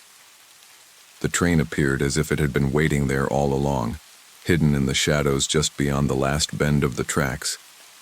I stood frozen, my heart thumping against my ribs. The train was old, so old it looked like it had fallen apart 1,000 times over, patched together with nothing but memories and rust. The wheels screeched as it slowly chugged forward, the headlights glowing like dying embers. My gut twisted. There was something wrong about it. The air felt thick and sour, the kind of feeling you get right before a storm. But despite that feeling, I couldn't tear my eyes away. It was as if the train was calling to me, and no matter how much I tried to resist, I knew I had to get on it. I walked closer, each step feeling heavier than the last. The train groaned as it came to a stop at the platform, the sound echoing in the empty space around me. The doors slid open with a reluctant hiss. I wasn't sure if I was making a mistake, but it didn't matter. I stepped inside. The inside of the train was nothing like I remembered. It was dark, and the air smelled of something foul, like old blood, burnt hair, and something much older that I couldn't place. The passengers were seated in rows, their faces gaunt, hollow-eyed. Their clothes were old, frayed at the edges, but no one moved. They just stared ahead, their gazes tracking me like I was the only living thing in the world. I was the only one standing. I walked down the aisle, the floor creaking under my boots. Their eyes followed me, but no heads turned. They just stared like the dead. I had barely taken a few steps when the conductor appeared at my side, as if he had materialized out of thin air. His uniform was moth-eaten, frayed around the collar, and his face was too pale, too stretched. His grin was too wide, like something unnatural. "Ticket, sir?" he asked, his voice a rasp, as though it was coming from a throat that hadn't spoken in years. I fumbled in my pockets, my fingers shaking. There was nothing, no ticket, nothing. I don't have a ticket. The conductor's grin stretched even further. "That's all right, you'll fit in just fine." He reached forward, his fingernails black with dirt, and patted me on the shoulder in a gesture that sent an icy chill through my bones. And then the train lurched forward. The train lurched forward, its movement sluggish, as if the wheels hadn't turned in years. It was a sound that made my bones ache, and the smell of it, it was wrong. Not just old or musty, but wrong in a way that gripped me by the throat and wouldn't let go. The steam rose in thick clouds curling around the cabin like it was trying to choke me.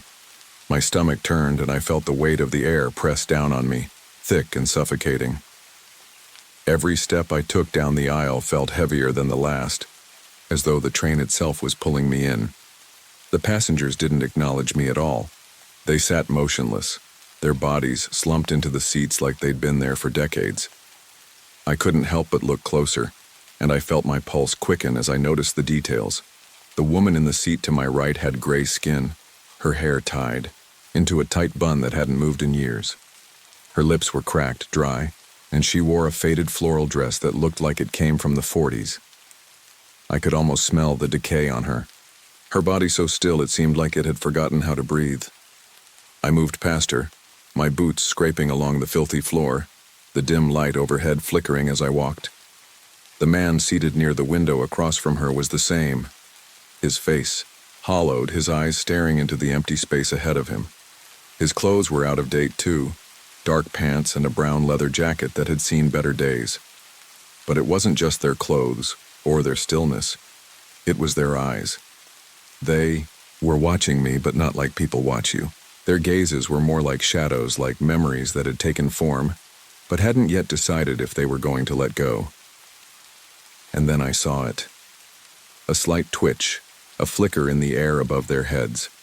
Just a ripple in the stagnant atmosphere. For a split second, I could swear the man's eyes followed me with intent, his face contorting into something unnatural, a grin that stretched too wide, pulling his skin back like it was being yanked by invisible hands. But the moment passed too quickly and he was still again, his eyes empty. I wanted to look away, to turn and run, but I couldn't. I don't know what held me there. Fear, curiosity, maybe just the weight of not knowing what was going to happen next. But I couldn't leave. Not yet. That's when I felt it. A chill that crept over my shoulder and down my spine, the kind of cold that makes your teeth hurt. The conductor had appeared at my side again, as if he had been waiting for me to notice. He stood too close, his breath reeking of rot, his uniform as tattered as before. His smile, if you could even call it that, spread across his face like it belonged to something long dead. "Nice crowd, huh?" he said, his voice a low rasp that scraped against my eardrums. I didn't answer, couldn't answer. I could barely keep my balance as the train rattled along the tracks, the sound of it overwhelming everything else. The smell of old blood and burnt hair filled the cabin again, and my stomach turned violently. "Don't be shy," the conductor continued, his tone sickly sweet, like he knew something I didn't. "Take a seat, Mr. Cross. You're part of the family now." I looked down at the empty seat beside him. I didn't want to sit. I didn't want to do anything. But I couldn't resist. It was like an invisible force was pulling me down. My legs moved of their own accord, my knees shaking as I sat down on the seat. The moment I did, the world seemed to shift. The air around me seemed to grow heavier, pressing in like 1,000 unseen hands. The passengers began to shift subtly, but it was there. Movement in the air, like they were all waiting for something. Their eyes turned toward me, their faces unmoving, but their gazes sharper now. There was no sound, but I felt the weight of their eyes, each one piercing into me, each one silently watching. I swallowed hard, forcing myself to breathe, but the air felt like it was closing in on me, tightening around my chest. The train continued its slow, grinding motion forward, the windows flickering with shadows. I could see fragments of my past, little flashes, my fist landing on that kid's jaw back in high school, the sickening crack of bone, the rush of adrenaline that followed. The barn door left open on the Miller farm, the cows frozen in the Yao field. I could almost hear the sound of their hooves tapping the ice. And then, my brother, his laughter ringing out in the dead of night, before it was drowned out by the silence of the quarry. The splash of water as his body hit the surface. The memories hit me like waves crashing against the shore, pulling me, under, drowning me. I wanted to shout, to tell the conductor to stop, but my voice was lost somewhere deep inside me.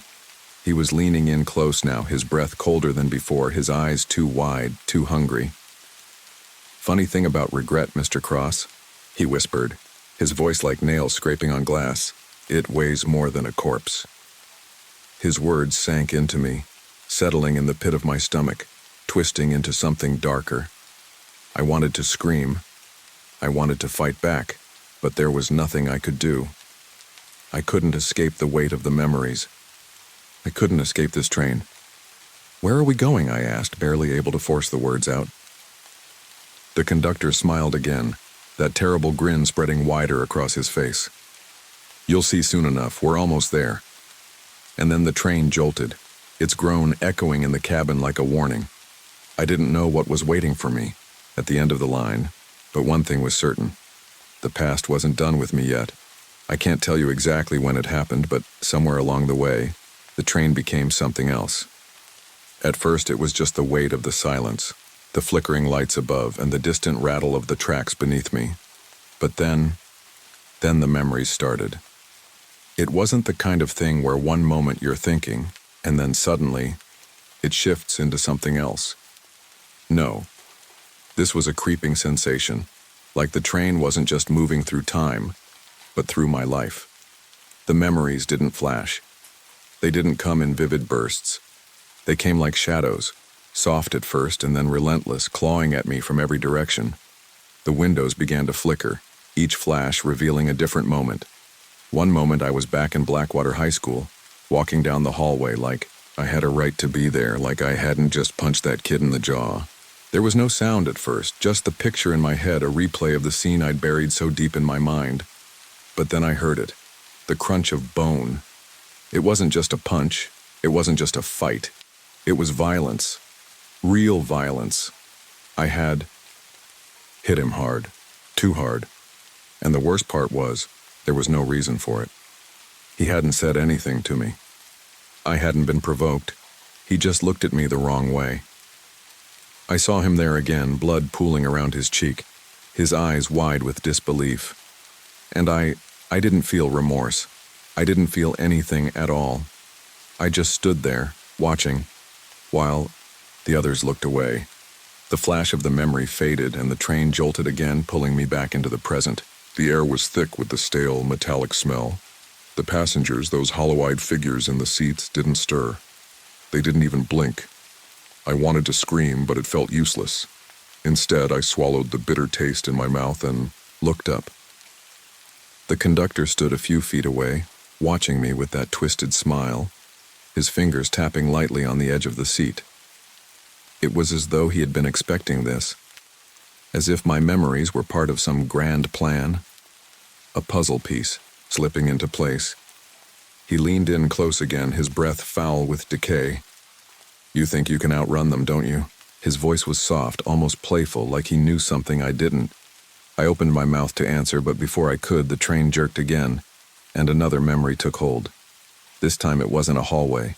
It was the Miller farm. The barn door stood wide open, the pale moonlight casting long shadows across the field. I was younger, so much younger, and the cows stood stock still, their eyes reflecting the moon like some unholy mirror. But something was wrong. The cold wasn't just the chill of the night. It was something deeper, something unnatural. I walked closer, my boots crunching in the frozen grass, and that's when I saw them. The cows, frozen solid. Their bodies stood as if they were sculptures of ice. Their eyes were wide open, unblinking, but there was no life in them, no warmth. It was as if they had been turned into statues, caught in the grip of something far worse than just cold. The wind howled around me, but it was the silence that hit hardest. The sound of the world gone, still. I stood there for what felt like an eternity, unable to move, unable to process what was happening. And then, I heard it, the faintest whisper of movement behind me, a soft, barely audible shuffle on the ground. I spun around, my heart slamming in my chest. But there was nothing, just the dark field, the empty barn, and the stillness that swallowed everything whole. The memory dissolved as quickly as it had come. The train lurched forward again, this time with a sharp squeal of the wheels, pulling me back into the present. The air was colder now, if that was even possible. and the conductor was still there, standing too close for comfort. His grin stretched wider as if he were enjoying my discomfort. I wanted to ask him about the cows, about what happened that night, but I couldn't bring myself to speak. The memories weren't done yet. Another flash. The quarry. My brother. I could see it clearly, even though it was a memory I hadn't thought about in years. The two of us standing on the edge, looking down into the water, laughing. He was always the one who made me laugh, the one who pulled me out of my shell and showed me what it felt like to be alive, to feel something other than anger or fear. His voice echoed in my mind, clear as day, calling my name as he stepped closer to the edge. And then, just the splash, the sound of his body hitting the water. Everything went silent. My heart stopped. For a moment I thought it was a joke, that he had just jumped in for fun. But when I reached the water's edge and looked down, I knew.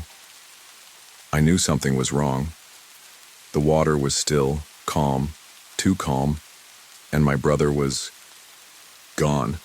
I screamed his name over and over, but there was no answer, no sound, only the quiet ripples on the surface where he had been. The memory left me breathless, the train jerking again as I sat there trying to regain my composure. But the worst part wasn't the flash of the memory. It wasn't even the fact that I couldn't save him. It was that I had known. Somewhere deep inside I had known. I had seen the look in his eyes that night, a look that told me he was going to do something reckless. And I did nothing. I let him go. The conductor's voice cut through the air, breaking my thoughts. "Funny thing about regret, Mr. Cross," he murmured again, his breath foul against my ear. "It weighs more than a corpse." His words sank into me again like they had a life of their own, like they were sinking into my skin and bones. And in that moment I felt it. The weight of everything I had buried, the weight of everything I had left behind in this town, all the choices I hadn't made, the things I couldn't undo. I couldn't run from this anymore. This train wasn't taking me anywhere but back to where it all started, and I was just a passenger. I don't know how long the train had been moving. Time felt like it had stretched, twisted and folded into itself, like I was trapped in some kind of strange loop. The world outside the windows was a blur of blackness, and the only thing I could focus on was the train's groan as it crept forward. It wasn't the kind of movement that felt real. It was too slow, like it was inching closer to something inevitable, but never quite reaching it. Every rattle of the tracks, every squeak of the wheels, made my insides knot tighter, but I couldn't look away. The conductor was still standing nearby, watching me with that grin of his like he had all the time in the world. His presence was suffocating, as if the entire cabin had become his domain, and I was just a guest, no, a prisoner inside it. I wanted to ask him what was happening. Why was I on this train? Why couldn't I remember how I got on? But every time I tried to speak, the words died in my throat. It was like the weight of my own guilt had stolen my voice, leaving me silent, suffocated by my own regrets. The memories, they didn't stop. They came in waves, crashing over me with such force that I could barely keep my head above water.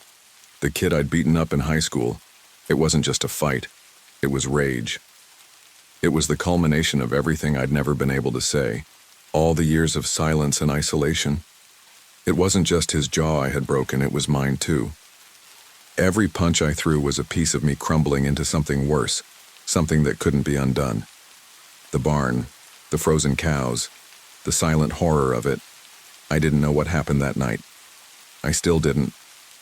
The barn door left wide, open. It didn't make sense. The cold had been so intense, too intense, like the earth itself had frozen over in some kind of unnatural stillness. But even worse was the feeling that I had been complicit in it. I should have done something, I should have closed the door, but I didn't. I just left, like I always did. And then my brother. The splash. That goddamn splash. I gripped the edge of my seat, my knuckles white, trying to steady myself against the flood of images, but they kept coming. My brother's face as he laughed, the careless joy of being young and invincible, the moment before everything changed. I had failed him. And somehow, in some twisted way, I knew that was what the train was showing me. It wasn't just the past. It was the truth. The one I had been avoiding. The truth about my own weakness. The truth about what I had left behind. And then, the train slowed. The hiss of the brakes was deafening, and I felt a lurch in my chest, like something heavy was sinking deep into my stomach. The cabin began to tilt ever so slightly, the shift in gravity just enough to make me feel disoriented. My eyes darted around the train, trying to make sense of it, but the world outside the windows had already started to change. I looked out the grimy glass, my heart pounding as I saw what was waiting for me. Blackwater Cemetery. It stood there, looming in the distance, the headstones white against the dark backdrop of the night sky. I could see it clearly now, though I hadn't expected to. It was as if the cemetery was there all along, waiting for me.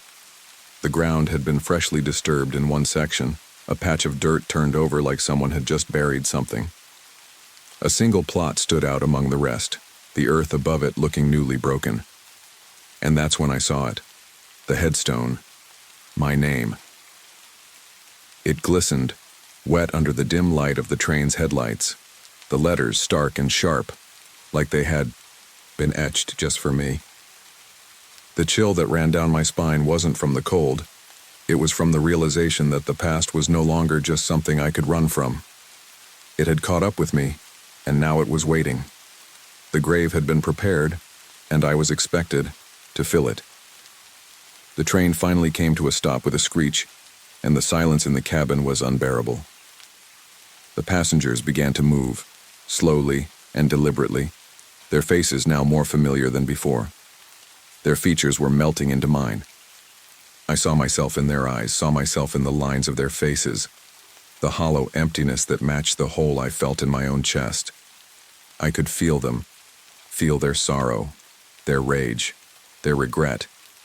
They were me, and I was them. The conductor appeared again, his figure looming at the end of the aisle. He stepped forward, his presence far too close, too suffocating. "End of the line, Mr. Cross," he said, his voice dripping with satisfaction. "Time to pay your fare." The words hung in the air like a final sentence, a judgment passed that I had no power to avoid. I couldn't move. My legs wouldn't obey me. It was as if the weight of the cemetery, the weight of the past, was keeping me rooted to the spot. But then I felt something, a tug. The conductor reached out, his hand cold as ice, and pulled me from the seat. I stumbled to my feet, my legs shaky. And the moment I stepped onto the platform, the ground beneath me seemed to shift, as if the earth itself was pulling me into it. I was standing in front of the grave now, the dirt freshly disturbed, the name on the headstone gleaming in the light. Behind me, the conductor's voice rang out, "You can get back on, ride forever, or you can dig." He held out a shovel. I looked down at the grave, the earth that seemed to whisper, that knew everything I had buried in my past. The conductor's grin stretched wider, his eyes gleaming with something far darker. The shovel gleamed in his hand, sharp and shiny. "You choose," he said. I stared at the grave, my breath shallow, my heart pounding in my chest. The shovel felt heavy in my hands, like it was something I had carried with me all my life. The earth whispered again. It knew what I had buried. It knew what I had done. And somehow, I knew too. The air around me felt thick, oppressive, as if the very weight of the earth was pressing down on my chest. The conductor stood behind me, his presence too close, too suffocating.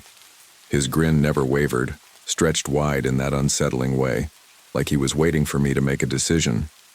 His hand still held out the shovel, its gleam far too sharp, in the dim light.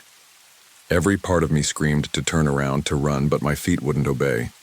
The grave in front of me, my grave, was open, the earth freshly dug, its contents waiting.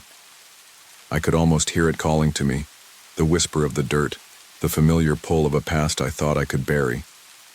It felt like every piece of regret, every mistake, everything I had tried to forget was buried right there. And the worst part was, I knew I deserved it. I knew I had to face it. I knew that somehow, in some twisted way, This was my reckoning. The conductor's voice slithered through the stillness like the sound of a snake. "It's not hard, Mr. Cross. Dig or get back on. One way or another, it ends." I looked down, at the shovel in my hands. The cold steel felt heavier than it should have, like it was made of something more than metal. It was a symbol, an extension of everything I had ignored, everything I had hidden deep inside myself. The shovel was both the tool of destruction and the means of redemption. I could bury it all deeper, hide from it, let the train carry me to some unknown place where I wouldn't have to face the consequences of my past, or I could dig. I could confront it all. I could unearth the things I'd left buried and finally deal with the weight that had been dragging me down for years. I turned my gaze to the grave again. My name gleamed on the headstone, etched in cold stone, wet under the light. It was like staring into a mirror, but one that didn't reflect who I was now. It reflected the person I used to be, the person I had tried so hard to escape. I could feel the presence of the passengers behind me, their hollow eyes burning into my back. They were waiting, watching, like silent witnesses to my judgment. And then I remembered. The kid I had hurt in high school. The violence I had unleashed. With no reason, no provocation. I had been angry, lost in a world of my own making, and I had taken it out on someone who didn't deserve it. The memory of his blood, the way his eyes went wide with disbelief as he hit the ground. It haunted me. It had never gone away, even after all these years. And then the barn, the frozen cows, the night I had left the door open, the night I had chosen to walk away instead of fixing what was wrong. I had been too scared to do anything, too weak. I had walked away and I couldn't undo it. The cold, the unnatural stillness of it all. It wasn't just the cows that had frozen that night. It was me too. I had frozen in fear and guilt, and I had never thawed, and my brother. The quarry. I could still hear his laughter, still see his face as he stepped closer to the edge. I had known. I had known he was going to do something reckless, and I had done nothing to stop him. I had let him fall, and the guilt of that had gnawed at me for years. It wasn't just the loss of him. It was the loss of myself. The loss of my ability to protect the ones I loved. I could feel the weight of it all, the grief, the guilt, the regret. It was more than just memories, it was a part of me that had been buried alive. And now, standing in front of this grave, I knew that I couldn't keep running. I couldn't keep hiding from it. I had to face it. I had to dig. I gripped the handle of the shovel, my fingers trembling, my heart hammering in my chest. The conductor didn't move, his grin never faltering, his eyes gleaming in the dim light. But I wasn't looking at him anymore. I was looking at the earth in front of me, at the truth that had been buried for so long. I sank the shovel into the dirt, the sound of it scraping against the earth too loud in the silence. The dirt was soft, too soft, like it had been waiting for me. I dug deeper, my hands shaking with each scoop, the weight of my past pulling at me, trying to stop me. The memories flashed in front of me again, each moment a ghost, each moment a regret. But I didn't stop. I couldn't stop. The dirt began to shift beneath me, the weight of it growing heavier with each movement. And then something shifted beneath the surface. My hands froze. I felt something, a hard object buried deep beneath the dirt. My breath caught in my throat as I knelt down and uncovered it. A small wooden box. I opened it with trembling hands, the lid creaking as it lifted. Inside was a piece of paper, yellowed and fragile with age. It was a letter from my brother, written just days before he died. My heart skipped a beat as I read the words, my hands trembling as I held the paper. "Ethan, I know you're angry. I know you're lost, but you have to let go of the past. You can't carry it with you forever. I'm not going anywhere. I'm always here." The words hit me like a punch to the gut. I hadn't known he had written this. I hadn't known he had tried to reach out to help me find a way to forgive myself. He had known. He had known what I was carrying. And even after all these years, he was still trying to help me. Tears welled in my eyes as I held the letter to my chest, the weight of it all finally breaking through. I had carried this burden for too long. The guilt, the anger, the regret, it had all been suffocating me, chaining me to a past I couldn't change. But here, in this moment, I felt the chains loosening. I looked up at the conductor. He was still smiling, still waiting. But there was something different in his eyes now, something darker, like he knew this was the end of the line. I had made my choice. I stood up, the shovel still in my hand. The train behind me seemed to have faded, its sound distant now, as if it had never existed. The passengers were gone, the earth was still.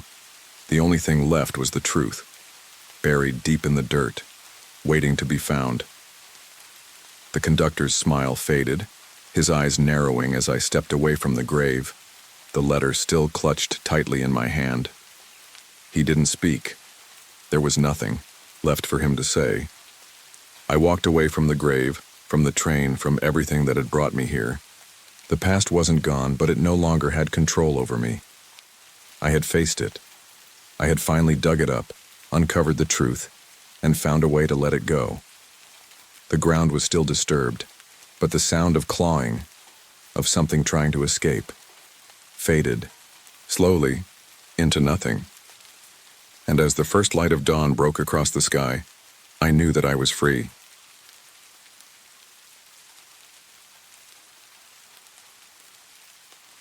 When I first got to Hollow Pines, I thought I was done. A lot of people do. It's the kind of place where hope doesn't exactly thrive, where every step you take feels like a walk deeper into a swamp you can't escape from. I was 18, fresh, out of rehab for the 4th time. My family had written me off, my friends had long since disappeared, and I had no idea where I was going anymore.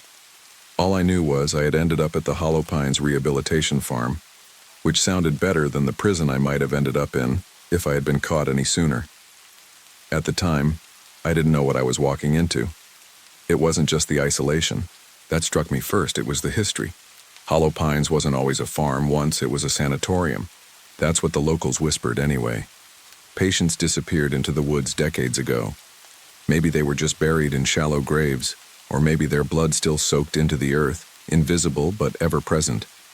Either way, the place was haunted, and the people running it didn't like talking about the past. Dr. Lyle Vogler, the head of the program, greeted me on my first day. He was smooth. Too smooth. His calm demeanor, the slow way he talked, made you believe he was there to help. But there was something about him that always felt like he was watching you. Like his eyes were looking past your soul, trying to figure out what made you tick and where you could break. I was one of the first success stories, or so they said. That's what they called it, success. You came here, worked the fields, did your therapy, and after a year or two they said you were reformed. The farm was nothing but hard labor and longer nights, surrounded by nothing but trees and fog. But as the days passed, I realized something. Reform wasn't what they were interested in. Control was. The work wasn't meant to make us stronger. It was meant to break us down and rebuild us into something manageable. I remember the first time I felt the full weight of it. I was out in the woods, picking up brush for the bonfire they had us burn every week, and I heard voices, whispers, in the wind. No one else seemed to notice. I told myself it was nothing, but the feeling lingered. It always does at Hollow Pines, the sense that something isn't right, that something has been buried here for too long, and it doesn't want to stay buried. Years went by, and I came out of Hollow Pines a different person, or at least that's what they said. I went back to my family, tried to piece things together, but there were things I couldn't shake. Nightmares, memories that didn't quite make sense, flashes of figures standing in the fields at night. I could never tell if it was my mind or something else. All I knew was I couldn't forget. Now, I'm back at Hollow Pines, this time as a mentor. I'm supposed to help the new kids, the ones who haven't figured it out yet. The ones like Jenna. She's different from me. Harder, more volatile. When they brought her in, I knew she wasn't going to last long. She'd be a problem. but I didn't expect her to dig so deep into the place's secrets. I didn't expect her to find things I hadn't even remembered, and maybe that's where everything started to unravel. Jenna wasn't like the others. She didn't care about following rules. She scoffed at the therapy sessions, laughed at Vogler's calm words, and made it clear she wasn't going to let anyone break her. But there was something else. Something about the way she'd start to look at the trees at night, or the whispers she said she heard, that reminded me of myself when I first got here. I wasn't prepared for what happened next. I thought I'd seen it all, that nothing at Hollow Pines could surprise me anymore. But I was wrong. Jenna was different, and the more I watched her, the more I realized that Hollow Pines wasn't a place of rehabilitation. It was a prison, one where the walls were built out of old secrets and the ghosts of the past weren't ready to rest. When Jenna Voss showed up at Hollow Pines, I knew trouble was coming. She didn't walk into the room. She stormed in like she owned the place, her eyes flashing with the kind of defiance I'd once worn like armor. It wasn't just her attitude that stood out. It was the way she carried herself, a simmering anger beneath everything she did. The other kids didn't even look at her. They knew what she was capable of, and they didn't want to be anywhere near it. She was 17, a year younger than I'd been when I first came here. Her rap sheet was long: arson, theft, assault. But the real reason they sent her here was more sinister.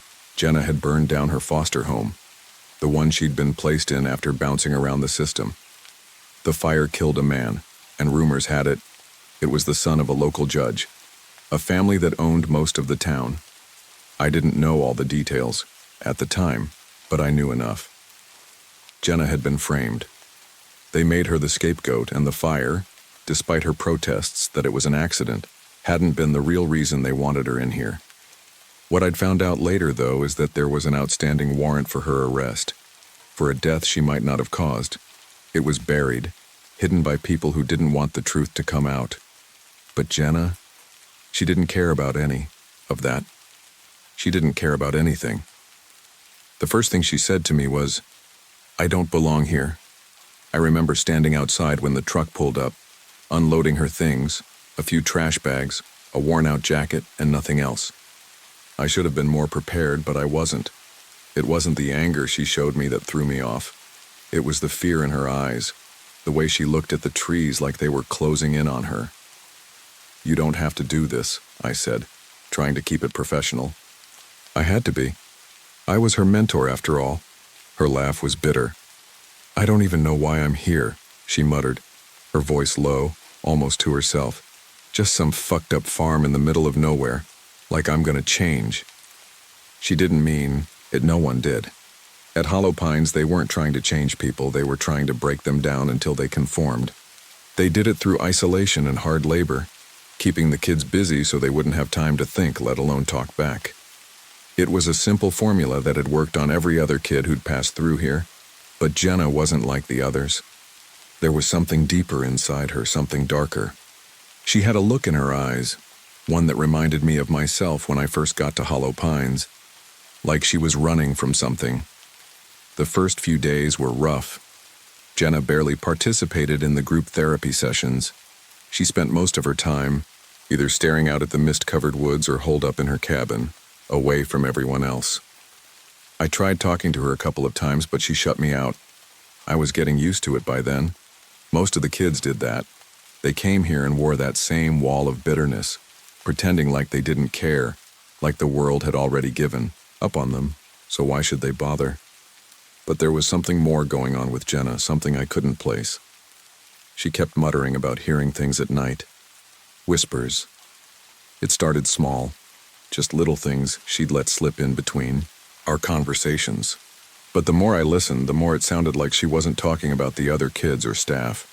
She was hearing voices in the woods. I didn't take her seriously at first. After all, I'd heard things too when I was in her shoes. Hollow Pines has a way of making your mind twist after a while. The isolation, the never-ending work, the dark corners of the woods that seem to call to you when the fog rolls in, it messes with your head. But then one night, Jenna came to me, wide-eyed, her breath shallow. "I'm not crazy," she insisted, her voice tight with fear. "I hear them, Ethan. They're out there. I hear them calling my name. I didn't know what to say. I had heard stories from the other kids, ones who had been here longer than me.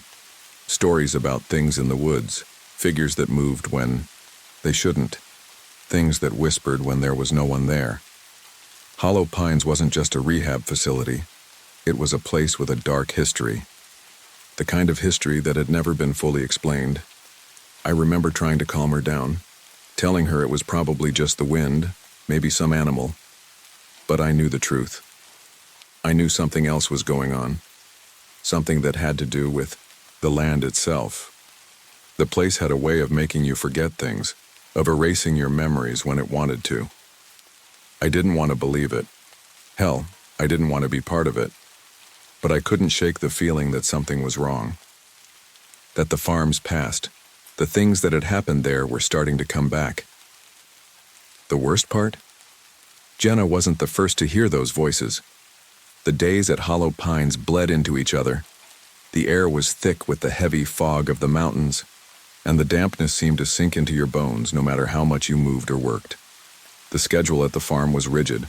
Wake up at 5 a.m., work the fields, meals in a tight rotation, group therapy, and then a few hours of whatever labor they decided was necessary to wear us out before bedtime. But the nights, those were different.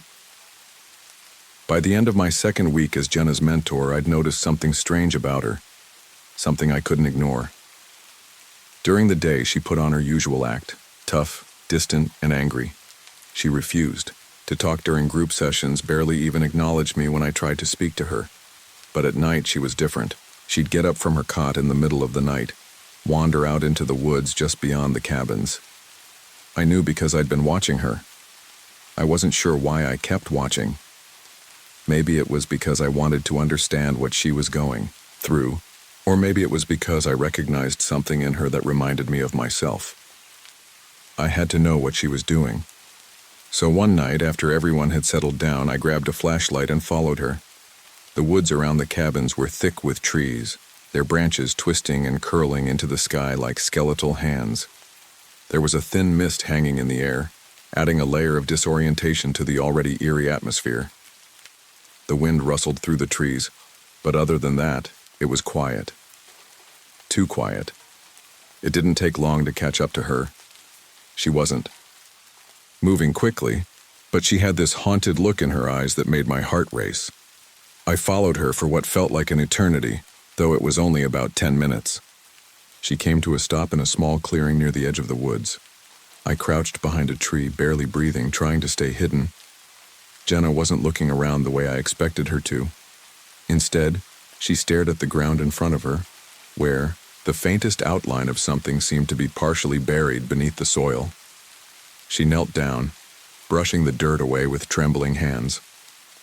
When she pulled something out, I froze. It was a worn, leather-bound notebook, its pages yellowed with age. She held it like it was something sacred, something she had been waiting for.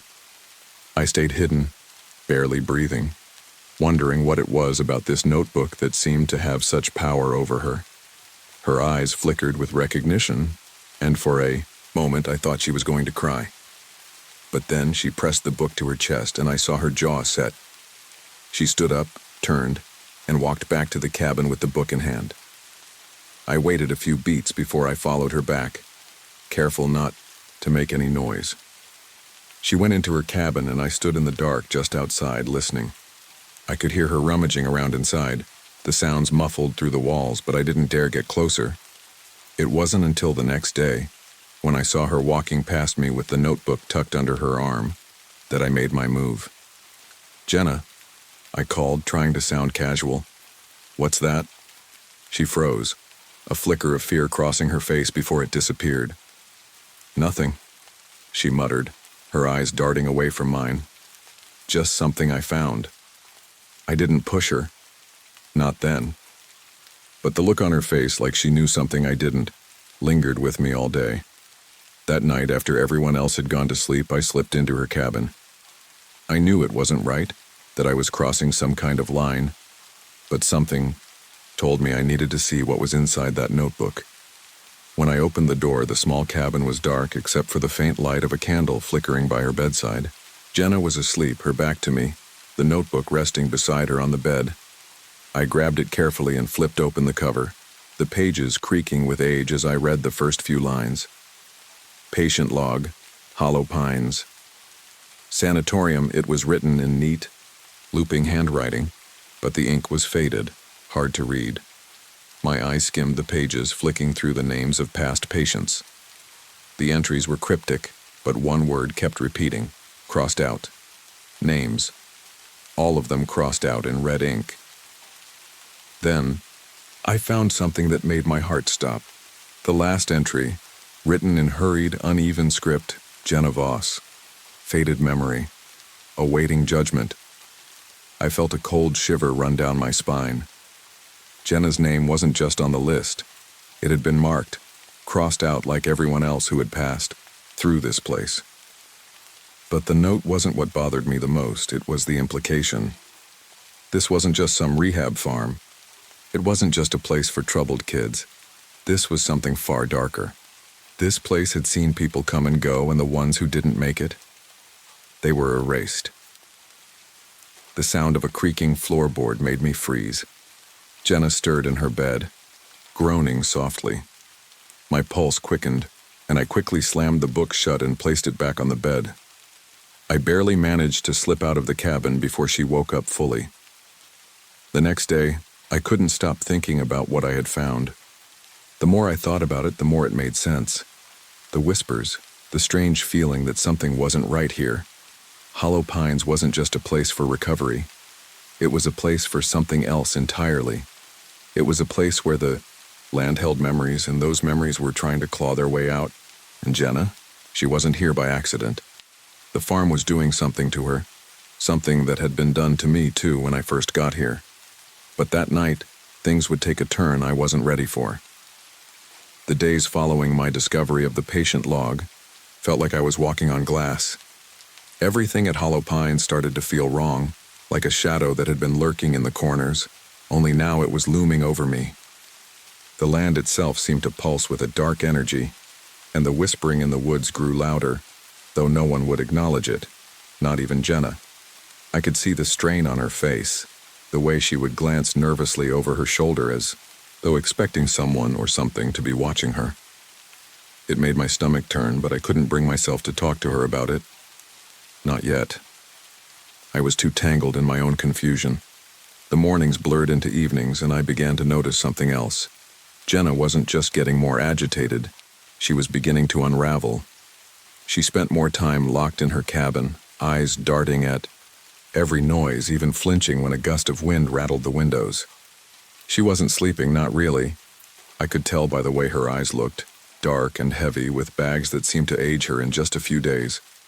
Then, one afternoon, when I was walking through the farm's central yard, I saw the police car, a single black and white, its siren off, parked by the entrance. My gut tightened. Deputy Roy Callahan, a regular fixture in town, stepped out of the car.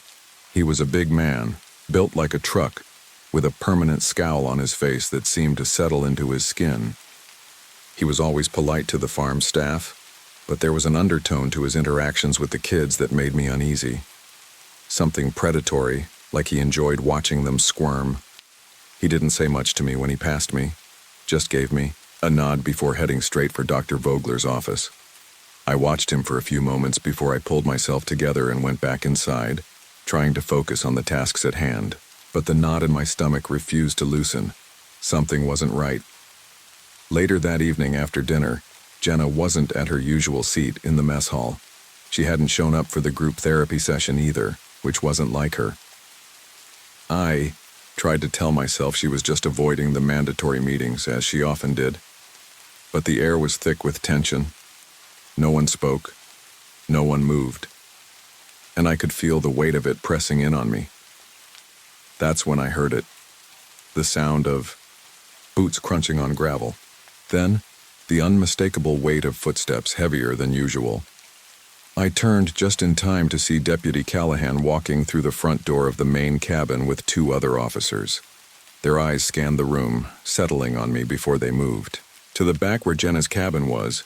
Ethan Mercer, Callahan said, his voice low and gruff. Where's Voss? I swallowed. She's not here, I said, trying to stay calm. She's in her cabin. Callahan didn't acknowledge me. He just turned and nodded at the two other officers who immediately started toward the back of the building. I tried to make sense of the situation. Why were they looking for her? They hadn't come here for anything official, at least not that I was aware of. But the way they moved, the sharpness in their eyes, it wasn't just about farm rules. I followed them outside, my heart pounding in my chest. The officers approached Jenna's cabin and knocked. There was no answer. They knocked again, harder this time, and that's when I heard it. A soft thud from inside, followed by the unmistakable sound of something, or someone, moving across the floor. Jenna was inside. I could feel it in my bones. I stepped forward, my mouth dry. She's not dangerous, I said, trying to keep my voice steady. She's not. Step aside, Callahan cut me off, pushing me aside without even looking at me. She's wanted for questioning. You don't want to get in the way. I froze, my mind racing. Wanted for questioning? I had no idea what he meant, but I wasn't about to let them drag her off. I'd seen enough of the way the system worked to know what would happen if she went with them. Hell, I'd been in and out of places like this for years, and I knew the odds weren't in her favor. Jenna, I shouted, my voice cracking. It's Ethan, let me in, please. There was no response at first. I knocked harder, pounding my fists against the wood of the door, but the officers weren't listening. The door creaked open slowly, one of the deputies nudging it with his boot. Jenna, I said, my voice softer now, trying to reach her. You're not in trouble. Just let me talk to you. The door swung fully open, and I pushed my way inside, ignoring the deputies who called after me. Jenna was there, sitting on the edge of her cot, her hands trembling as she held the patient log in her lap. When she saw me, her eyes were wide, filled with panic. She stood quickly, dropping the log to the floor. They're coming for me, she whispered, her voice trembling. I don't know what to do. They won't leave me alone. I reached out for her, my own fear starting to choke me. But before I could speak, Deputy Callahan appeared in the doorway, his hand gripping the handle of his baton. Step aside, he ordered again. This is official business. I turned to him, my heart pounding, ready to say anything to protect her. You don't understand. You can't take her, not like this. His eyes narrowed. She's a suspect in a crime. We're taking her in. Jenna backed away from me, shaking her head. No, please, I can't go back there, not again. Her words hit me like a hammer. I had no idea what she was talking about, but I saw the terror in her face and it made me sick. I knew something wasn't right, but I didn't know how deep this went. The deputy stepped forward. Jenna screamed, her voice raw with fear. You don't understand. They wait for us out there. The ones in the woods, they're coming for me. Before anyone could react, she darted to the side, grabbing something from the table, a rusted hunting knife. Jenna, put it down, I shouted, reaching for her. Don't do this. But it was too late. She backed away, holding the knife out in front of her, her voice breaking. I can't let them take me, I can't. The deputies raised their guns, their faces cold and emotionless. I felt the hair on the back of my neck stand up. I stepped forward, hoping to calm her, but I knew it wasn't going to work. She was panicking, and I couldn't get through to her in time. Then the shot rang out. I don't remember the exact moment, but I saw Jenna fall, her body collapsing to the ground, her face twisted in terror. I rushed forward, but before I could reach her, something strange happened. As her body hit the ground, skeletal fingers, long, pale, and twisted, reached out from the shadows curling around her ankles. She was dragged backward, into the dark. I could barely breathe. The officers stared in shock, too stunned to move. The air around us seemed to freeze, and the fog that clung to the woods thickened. Get her, one of the officers muttered, but it was too late. Jenna was gone. The next few hours felt like an eternity. The shooting, the way Jenna's body was dragged into the woods by something I couldn't explain, haunted every corner of my mind. I could hear the distant echo of her screams as they were swallowed by the darkness, and I knew, deep down, that nothing would be the same after that night. I didn't care that the deputies were standing there, their guns still drawn, their expressions twisted with confusion. I didn't care about the official reports or the questions they were asking. I only cared about what had happened. I saw what I saw, and no matter how many times I tried to convince myself it was a trick of the mind, I couldn't escape the truth. Jenna wasn't just taken by the police. She was taken by something else, something old and twisted and hungry. The deputies didn't move for what felt like hours. They were still processing everything, the adrenaline of the situation making their actions slow and disjointed. Deputy Callahan stood with his back to me, talking to one of the other officers, his voice low, muttering about what had just transpired. But I couldn't focus on their words. I kept thinking about Jenna, the terror in her eyes when she screamed, the way she looked at me as if she thought I could save her. But I couldn't. There was nothing I could do. Eventually, the police made their way back to the truck, still talking, still processing, but I couldn't bring myself to leave. I stayed in the cabin, staring at the spot where Jenna had been just moments ago. I could still feel the weight of the air pressing against me, suffocating me as if the land itself had become an anchor that I couldn't escape. That's when I heard it, a soft scratching at the door, almost like nails running against wood. Froze, my heart racing. The night had grown even colder, the fog thicker, and the shadows in the corners of the cabin seemed to stretch and twist. I stood still, waiting, trying to convince myself it was just the wind. But then the scratching came again. A slow, deliberate sound, as if something, or someone, was trying to get inside. I walked to the door, my hands shaking as I reached for the handle. I opened it just a crack, peering into the darkness beyond. The air outside was thick with mist, the trees barely visible through the fog. I could hear the faint rustling of the leaves, the wind whispering through the branches. And then I saw a figure, dark and hunched, moving just at the edge of the trees. I couldn't make out its face, but I could feel its presence. It was watching me. It was waiting. My breath caught in my throat as I stepped back, slamming the door shut behind me. My mind raced, trying to process what I had seen, but all I could think of was Jenna. The land had taken her, and now it was coming for me. I stumbled backward toward the center of the room, my back against the wall, my head spinning. The whispers that I had been hearing for weeks, the whispers that Jenna had spoken of, were getting louder. They weren't just in the woods anymore, they were inside my head. Ethan. The voice was soft, barely a whisper, but it was unmistakable. It was Jenna. I could hear her calling to me, but there was something wrong about it. The tone was off, hollow, like it was coming from deep within the earth. The ground beneath me seemed to vibrate with the sound, and I couldn't tell if it was the wind or something more sinister. I clenched my fists, trying to keep my composure. But panic was starting to rise again. The door creaked open again, this time with no help from me. I didn't move. Couldn't move, as the fog rolled in like a living thing curling around the edges of the room. That's when I saw the figure again, this time closer. It was the shape of a person, but it wasn't human. Not in the way that it should have been. Its limbs were unnaturally long, its fingers extended in an eerie, skeletal way. It had no face, just empty space where its features should have been.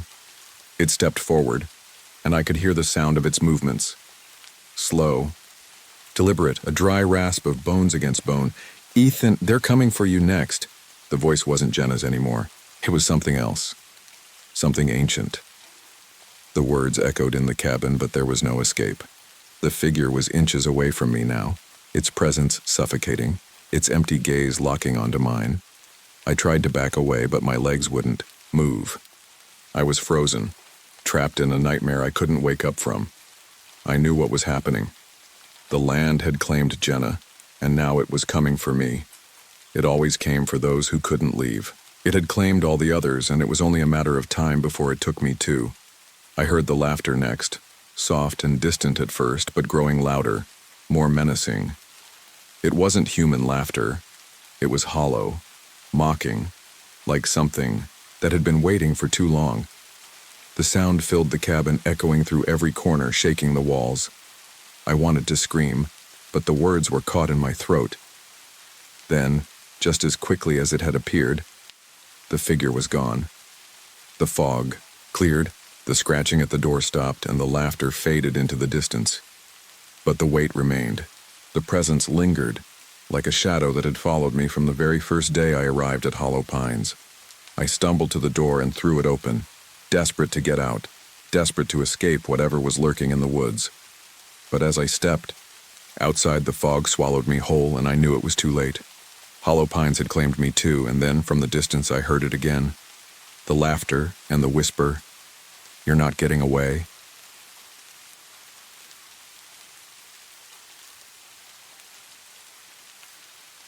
The mornings in Whitechapel are always damp. The air smells of diesel, wet pavement, and something I can never quite place. Something sharp, almost metallic, that cuts through the usual fog. I'm still getting used to it, this city. It's so different from the quiet suburb I grew up in. Back there, the mornings were fresh and clean, the air scented with pine and grass. But here, in London, the sky is a constant gray, and the fog seems to cling to everything, like it's waiting for something. I'd moved to Whitechapel a month ago, a 28-year-old junior solicitor at a firm on Fenchurch Street. The work is grueling, the hours long, but that's the price you pay if you want to make something of yourself. The firm is prestigious, known for its power and influence, and I'm still learning how to keep up. Every morning I walk to work, through narrow, cobbled streets, past buildings that look like they've been here for centuries, their stone facades darkened by soot and time. There's one place I always pass on my walk to work that stands out, the Blackmore Clinic. It's not marked, not in any obvious way. No signs, just a gray, imposing building tucked between two old warehouses. The windows are frosted, the door heavy and unwelcoming. I've heard people whisper about the place. It's one of those spots that feels like it's part of the city's forgotten history. Like it's been here longer than it should, carrying secrets that no one dares to talk about. I don't know why, but I always glance at the clinic as I walk past. Maybe it's the silence that hangs around it like it's waiting for something.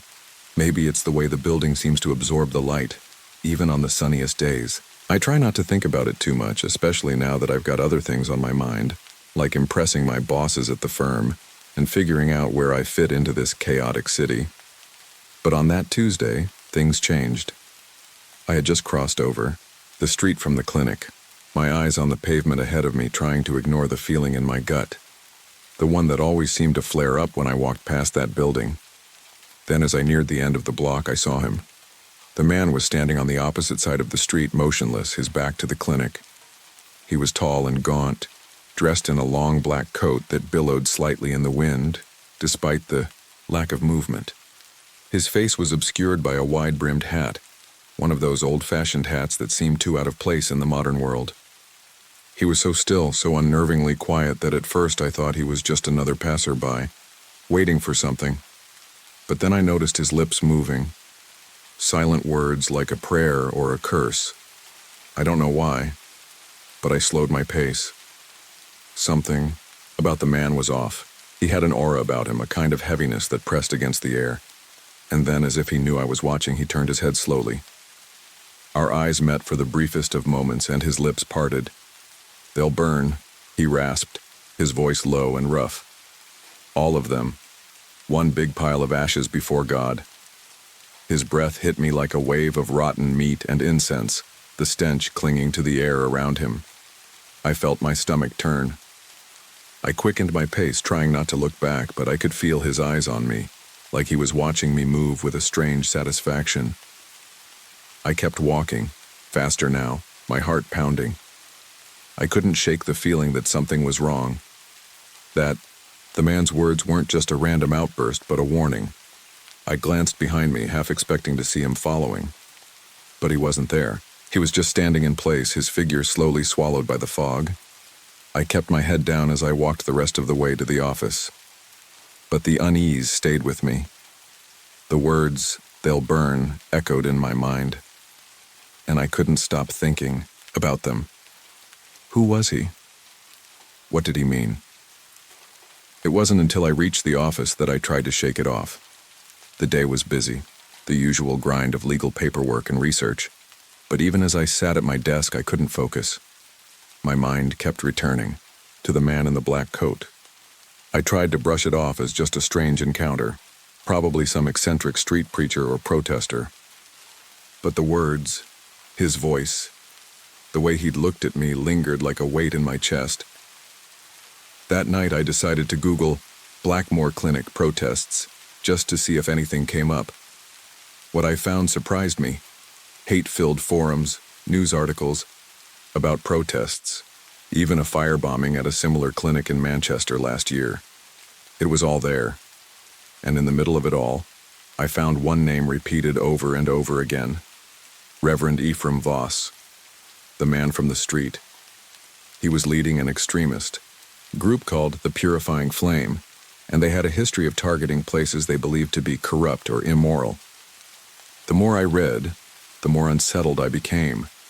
There was something deeply wrong with all of this, something that tied back to Blackmore Clinic.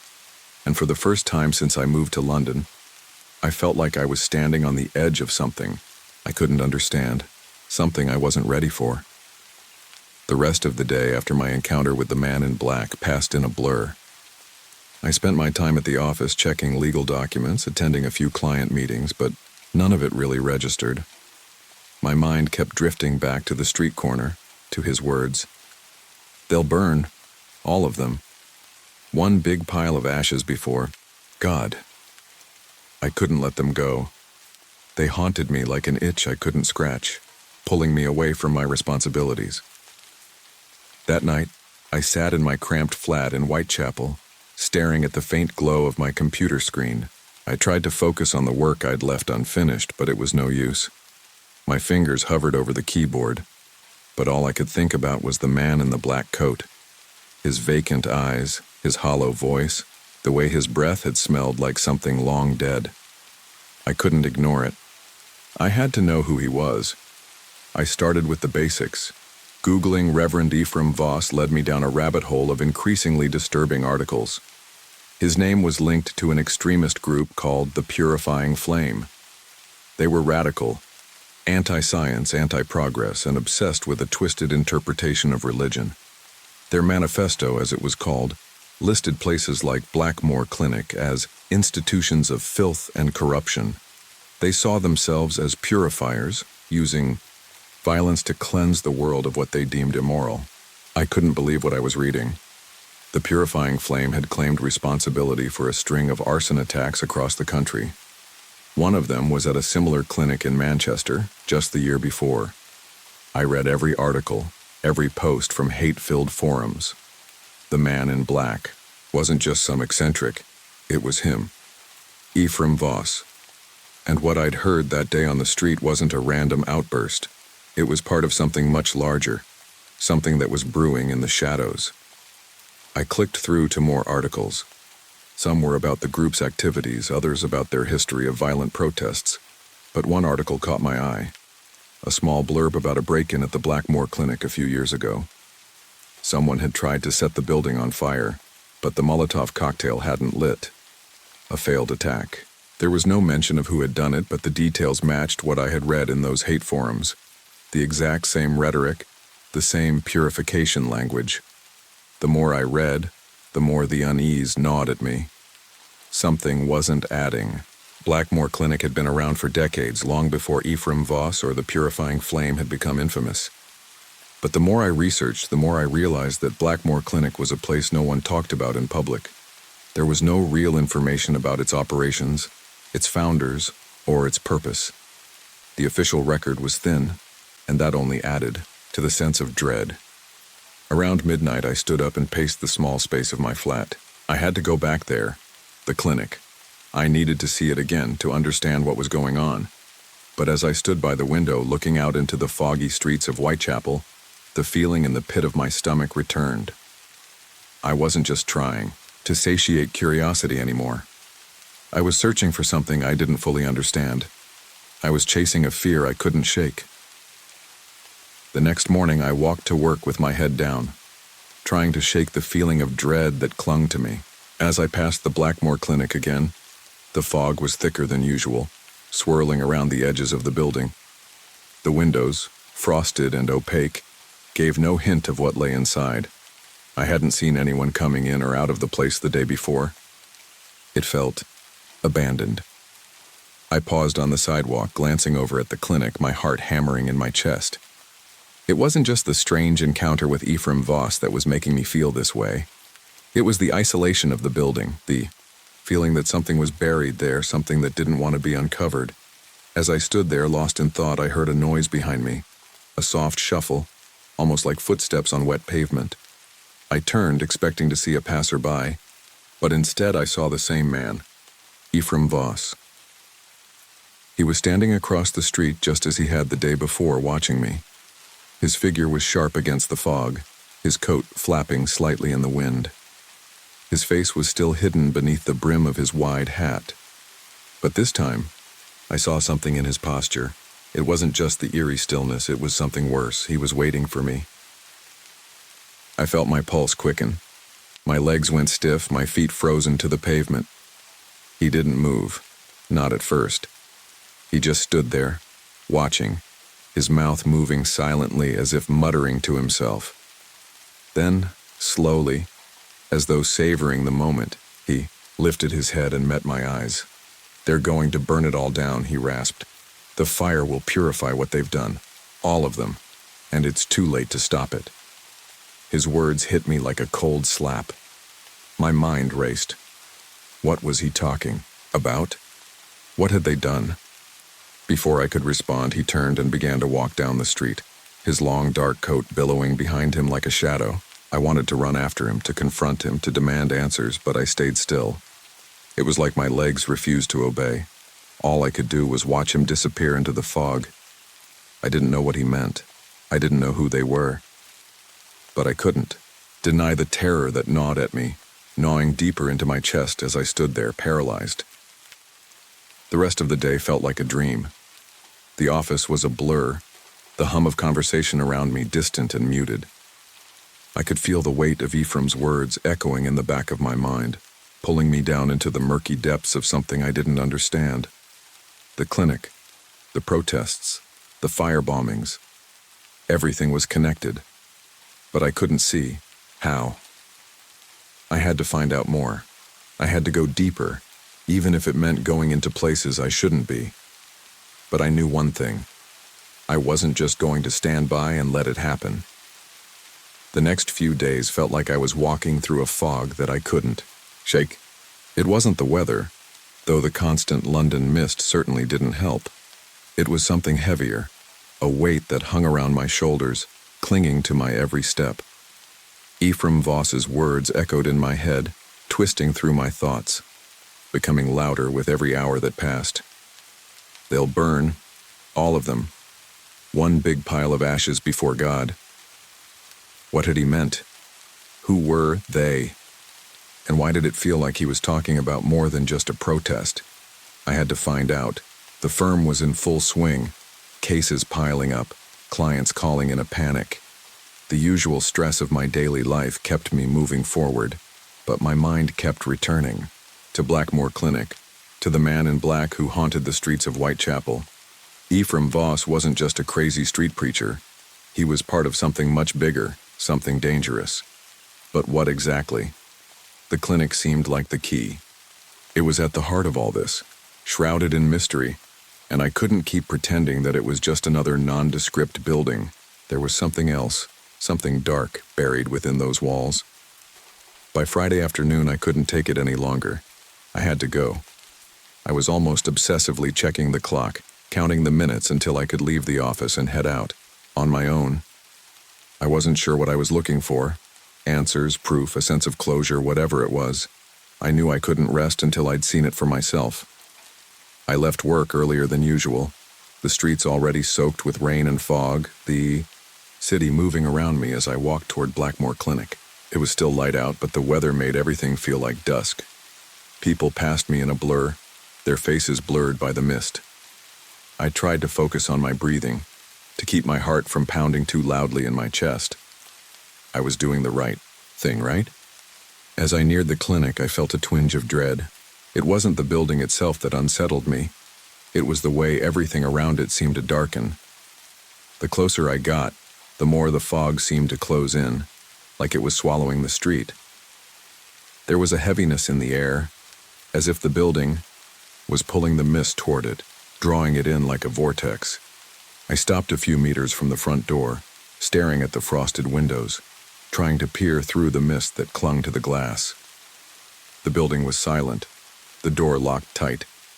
There was no sign, no indication of what lay inside. It felt like a tomb. I could feel my pulse in my throat now, but I couldn't turn away. I had come this far. I glanced down the street, checking for any movement, then looked back at the clinic. That was when I saw it. A figure, standing at the edge of the fog opposite the clinic. It was a man, tall, gaunt, just like the one I'd seen days before. I could make out the outline of his black coat and the wide-brimmed hat, the same figure I'd been avoiding in my thoughts all week. He wasn't moving, but I knew he was watching me. His stillness was more unsettling than if he'd been pacing. I froze, my body stiffening. Was this a coincidence? Had he been here all along? I couldn't look away, not now. I had to confront him. I had to know if he was involved in this, if he was somehow tied to the clinic or to the purifying flame. But as I took a step forward, he turned and disappeared into the fog, vanishing as quickly as he'd appeared. I stood, there my feet cemented to the ground as a strange mix of dread and urgency rose in me. The man had known I was here, but why? I didn't wait for another moment to pass.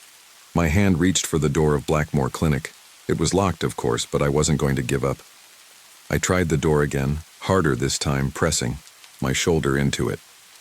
There was no guard, no receptionist, nothing to stop me. But the moment I leaned against the door with all my weight, I heard it. A faint sound, like a footstep behind me. I spun around quickly, expecting someone. Maybe a security guard, but there was no one. The street was empty, the fog thicker now, blurring everything. I tried the door again, this time more determined. Finally, I felt it give way, just enough for me to push it open a crack. It wasn't locked all the way. I stepped inside, my breath catching in my throat. The interior was dark, much darker than I expected. The light from the street barely filtered through the frosted windows, giving the hallway an eerie glow. The place was cold, uncomfortably so, and it smelled faintly of antiseptic and something else, something I couldn't place. I took a few hesitant steps forward, my footsteps echoing off the bare stone floor. I reached the first hallway, but something stopped me. A noise. It was coming from further down, just out of sight, a low humming sound. The walls seemed to close in on me, the air thick with an oppressive silence. Every step I took felt like a mistake, like I was trespassing into something I wasn't meant to see. I turned down a corridor and followed the sound. As I rounded the corner, I nearly jumped out of my skin. The door to one of the rooms was ajar, the light flickering inside. Through the gap, I could see a figure sitting still, facing away from me. A man, his back to the door, hunched over something on a table. I couldn't see his face, but I knew at that moment that I shouldn't be here. I started to back away, but my foot hit something, a metal tray or something on the floor, and it clattered loudly, echoing through the corridor. The figure turned sharply, his face shadowed, his eyes cold. "Who's there?" A voice rasped from the darkness, hoarse and demanding. I froze. The man's eyes. There was something wrong with them. They were too wide, too alert, like he was expecting me. I couldn't make a sound, couldn't move. All I could do was stare. The man stood, slowly, and took a step toward me. The humming noise stopped. The air in the hallway grew colder, and the weight of it pressed down on me like a physical force. The figure raised a hand toward me. Then I heard another voice. This one was louder, more commanding. "Leave him alone." The man dropped his hand, and the figure in the doorway stepped aside. It was Ephraim Voss. The moment Ephraim Voss stepped into the hallway, everything in the clinic seemed to freeze. My heart pounded in my chest as I stared at him, my mind racing with questions. Why was he here? What was he doing in the clinic? His dark eyes, hidden beneath the brim of his hat, were locked onto mine with an intensity that sent a chill down my spine. The oppressive silence in the hallway grew heavier, and I felt like I was suffocating, caught in a moment I couldn't escape. "You're brave to walk into this place, Mr. Carter," Voss said, his voice a low rasp, like the sound of dry leaves rustling in the wind. He didn't move any closer, but the way he spoke made me feel cornered, like I had no choice but to listen. I stood there, frozen, trying to summon the words to respond, but all that came out was a weak, "Who are you?" Ephraim smiled, a thin, unsettling smile that didn't quite reach his eyes. "You know who I am," he said, his tone dripping with something dark and knowing. "And you know why you're here." I couldn't breathe. The walls of the clinic seemed to close in on me, pressing against my ribs, the weight of my curiosity suddenly turning into dread. What was this place? What was really happening here? I backed up a step, my hand instinctively reaching for the doorframe, but I couldn't leave. Not yet. Not with the man in front of me. Not with all the pieces floating in my mind, but not fitting together. There was something I had to understand. "What's going on here?" I asked more forcefully this time. "What is Blackmore Clinic? And why are you so interested in it?" Voss's smile faded, and his eyes narrowed. "I don't need to explain anything to you, Carter, not yet. You're already too far in." He took a step closer, his coat rustling softly as he moved.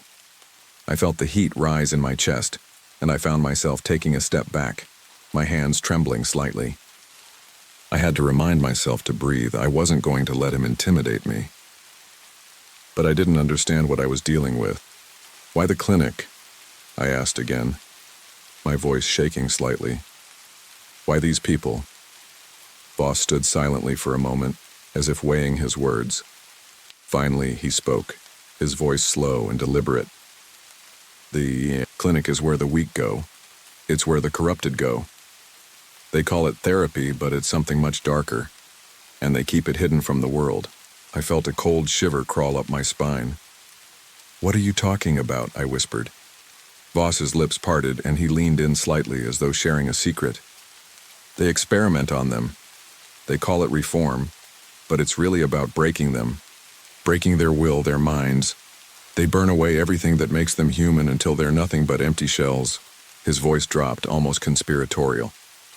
"And the worst part? They do it in the name of healing." I wanted to say something, to argue, but his words rattled me. It felt too close to something I hadn't yet fully understood, too close to the truth I wasn't sure I was ready to uncover. Voss took another step forward, his face growing darker. "You think you're helping by sticking your nose in here? You think you can make a difference? You're already on their list, Carter.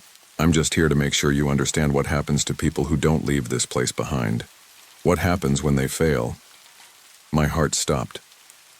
"What do you mean, on their list? What are you talking about?" But he didn't answer. Instead, he stepped aside, gesturing to the room he had just emerged from. The door was slightly ajar, and through the crack, I could see what looked like a table in the center of the room, covered with old medical instruments, syringes, and vials. The room was sterile, yet there was something unsettling about the cold, clinical efficiency of it all. "You've seen enough," Voss said, his voice softer now, but still carrying that low, insidious quality. "But the truth is, Carter, you've already been marked." I stood there, trying to process his words, trying to understand what he meant. My mind spun with images of the clinic, the man, and the horrifying things he was suggesting. I wanted to walk away, but I couldn't. Not yet. "What do you want from me?" I asked, my voice barely above a whisper. Voss's gaze was piercing. "You're curious, aren't you?" he said, as though he already knew the answer. "But curiosity comes with a price. The more you dig, the deeper the hole becomes. And in the end, it's not the clinic that will claim you. It's your own soul. I felt a wave of nausea wash over me. I was standing in the heart of something twisted, something that no amount of rational thinking could explain. Why are you telling me all of this? I asked, feeling a knot form in my stomach. Why warn me? Voss's lips curled upward again, his smile thin and satisfied. Because, he said softly, you can't stop it now. You can't stop what's coming for all of us. I didn't know what to say. I didn't even know what to think. But the air around me had changed. The weight of his words, the cold atmosphere of the clinic, and the shadows that seemed to stretch further into the building. It all felt like it was closing in. And then, as if sensing my hesitation, Voss turned and walked toward the door at the end of the hall. His footsteps echoed in the silence, and I was left standing there paralyzed, my heart hammering in my chest. The clinic had become a labyrinth, each turn leading me further into a place I wasn't sure I wanted to find. Before he left, Voss turned his head slightly, his voice cutting through the quiet. Don't go searching for the answers, Carter. The truth will burn you.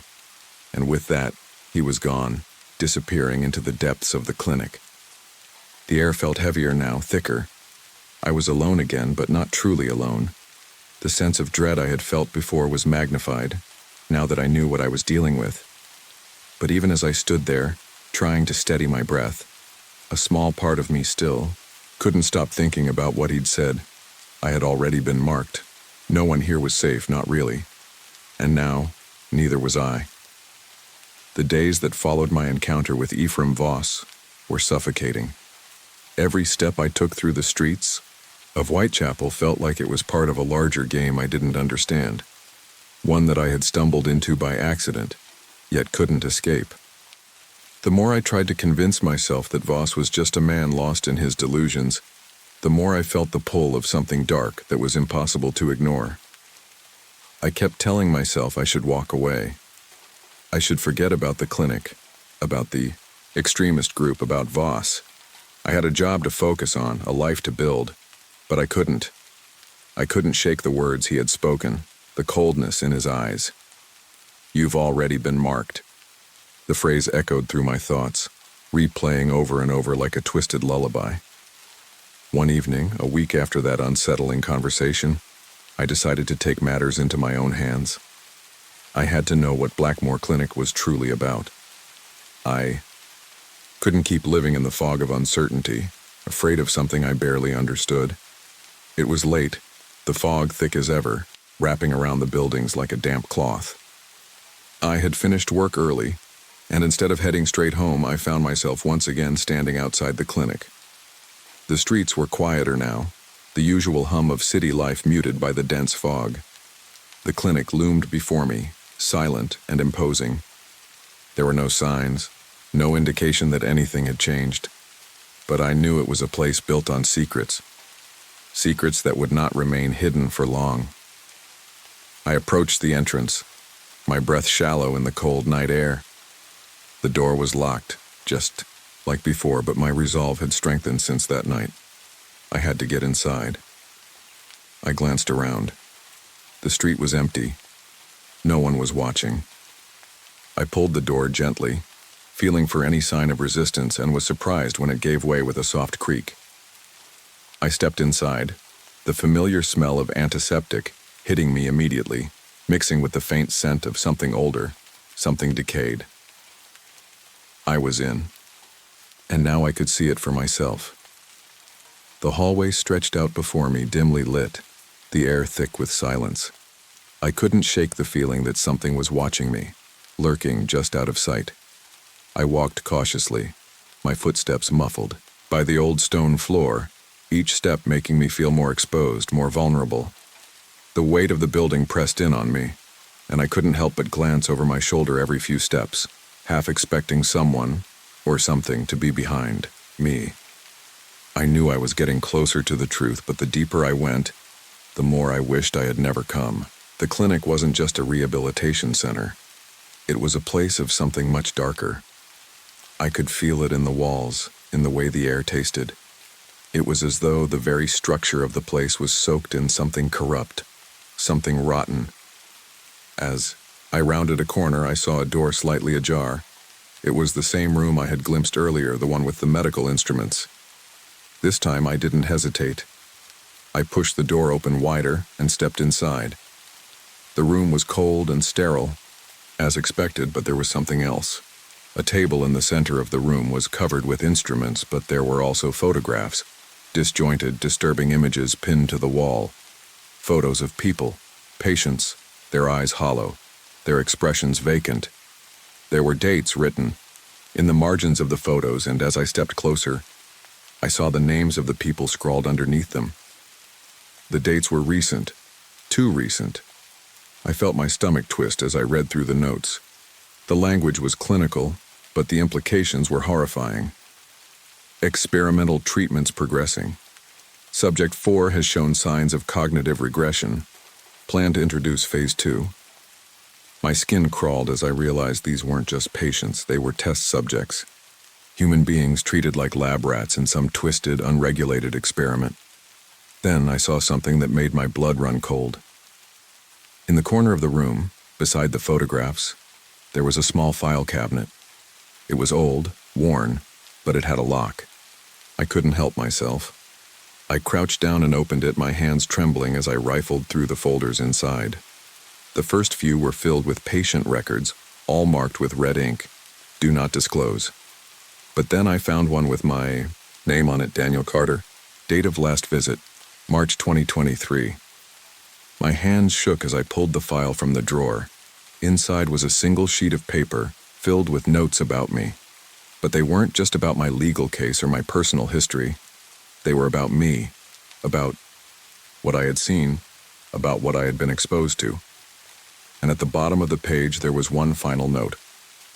Potential candidate for phase 3. Needs further observation.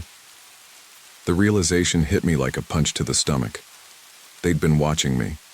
The clinic, the protests, Ephraim Voss. Everything had been leading to this. They had known I was digging, known I had come too close to the truth.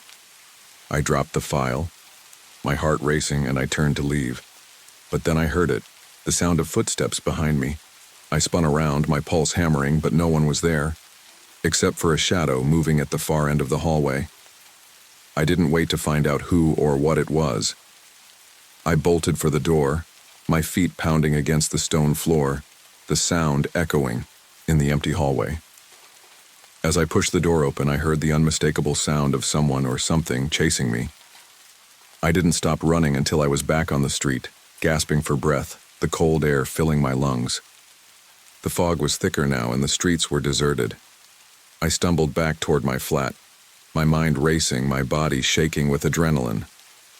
I didn't know what to make of everything I had learned. I didn't know who I could trust or what the clinic had planned for me. But one thing was clear, I wasn't just a bystander anymore. I had become part of their twisted game. That night, as I lay in bed trying to process the events, my phone buzzed, the sudden vibration breaking the silence. I checked the screen. It was an unknown number. I answered it quickly, hard in my throat. Single word came through, sharp and clear. Soon. I sat up, my blood running cold. The voice was familiar, but it didn't matter. I knew who it was. The nightmare wasn't over. It was just beginning.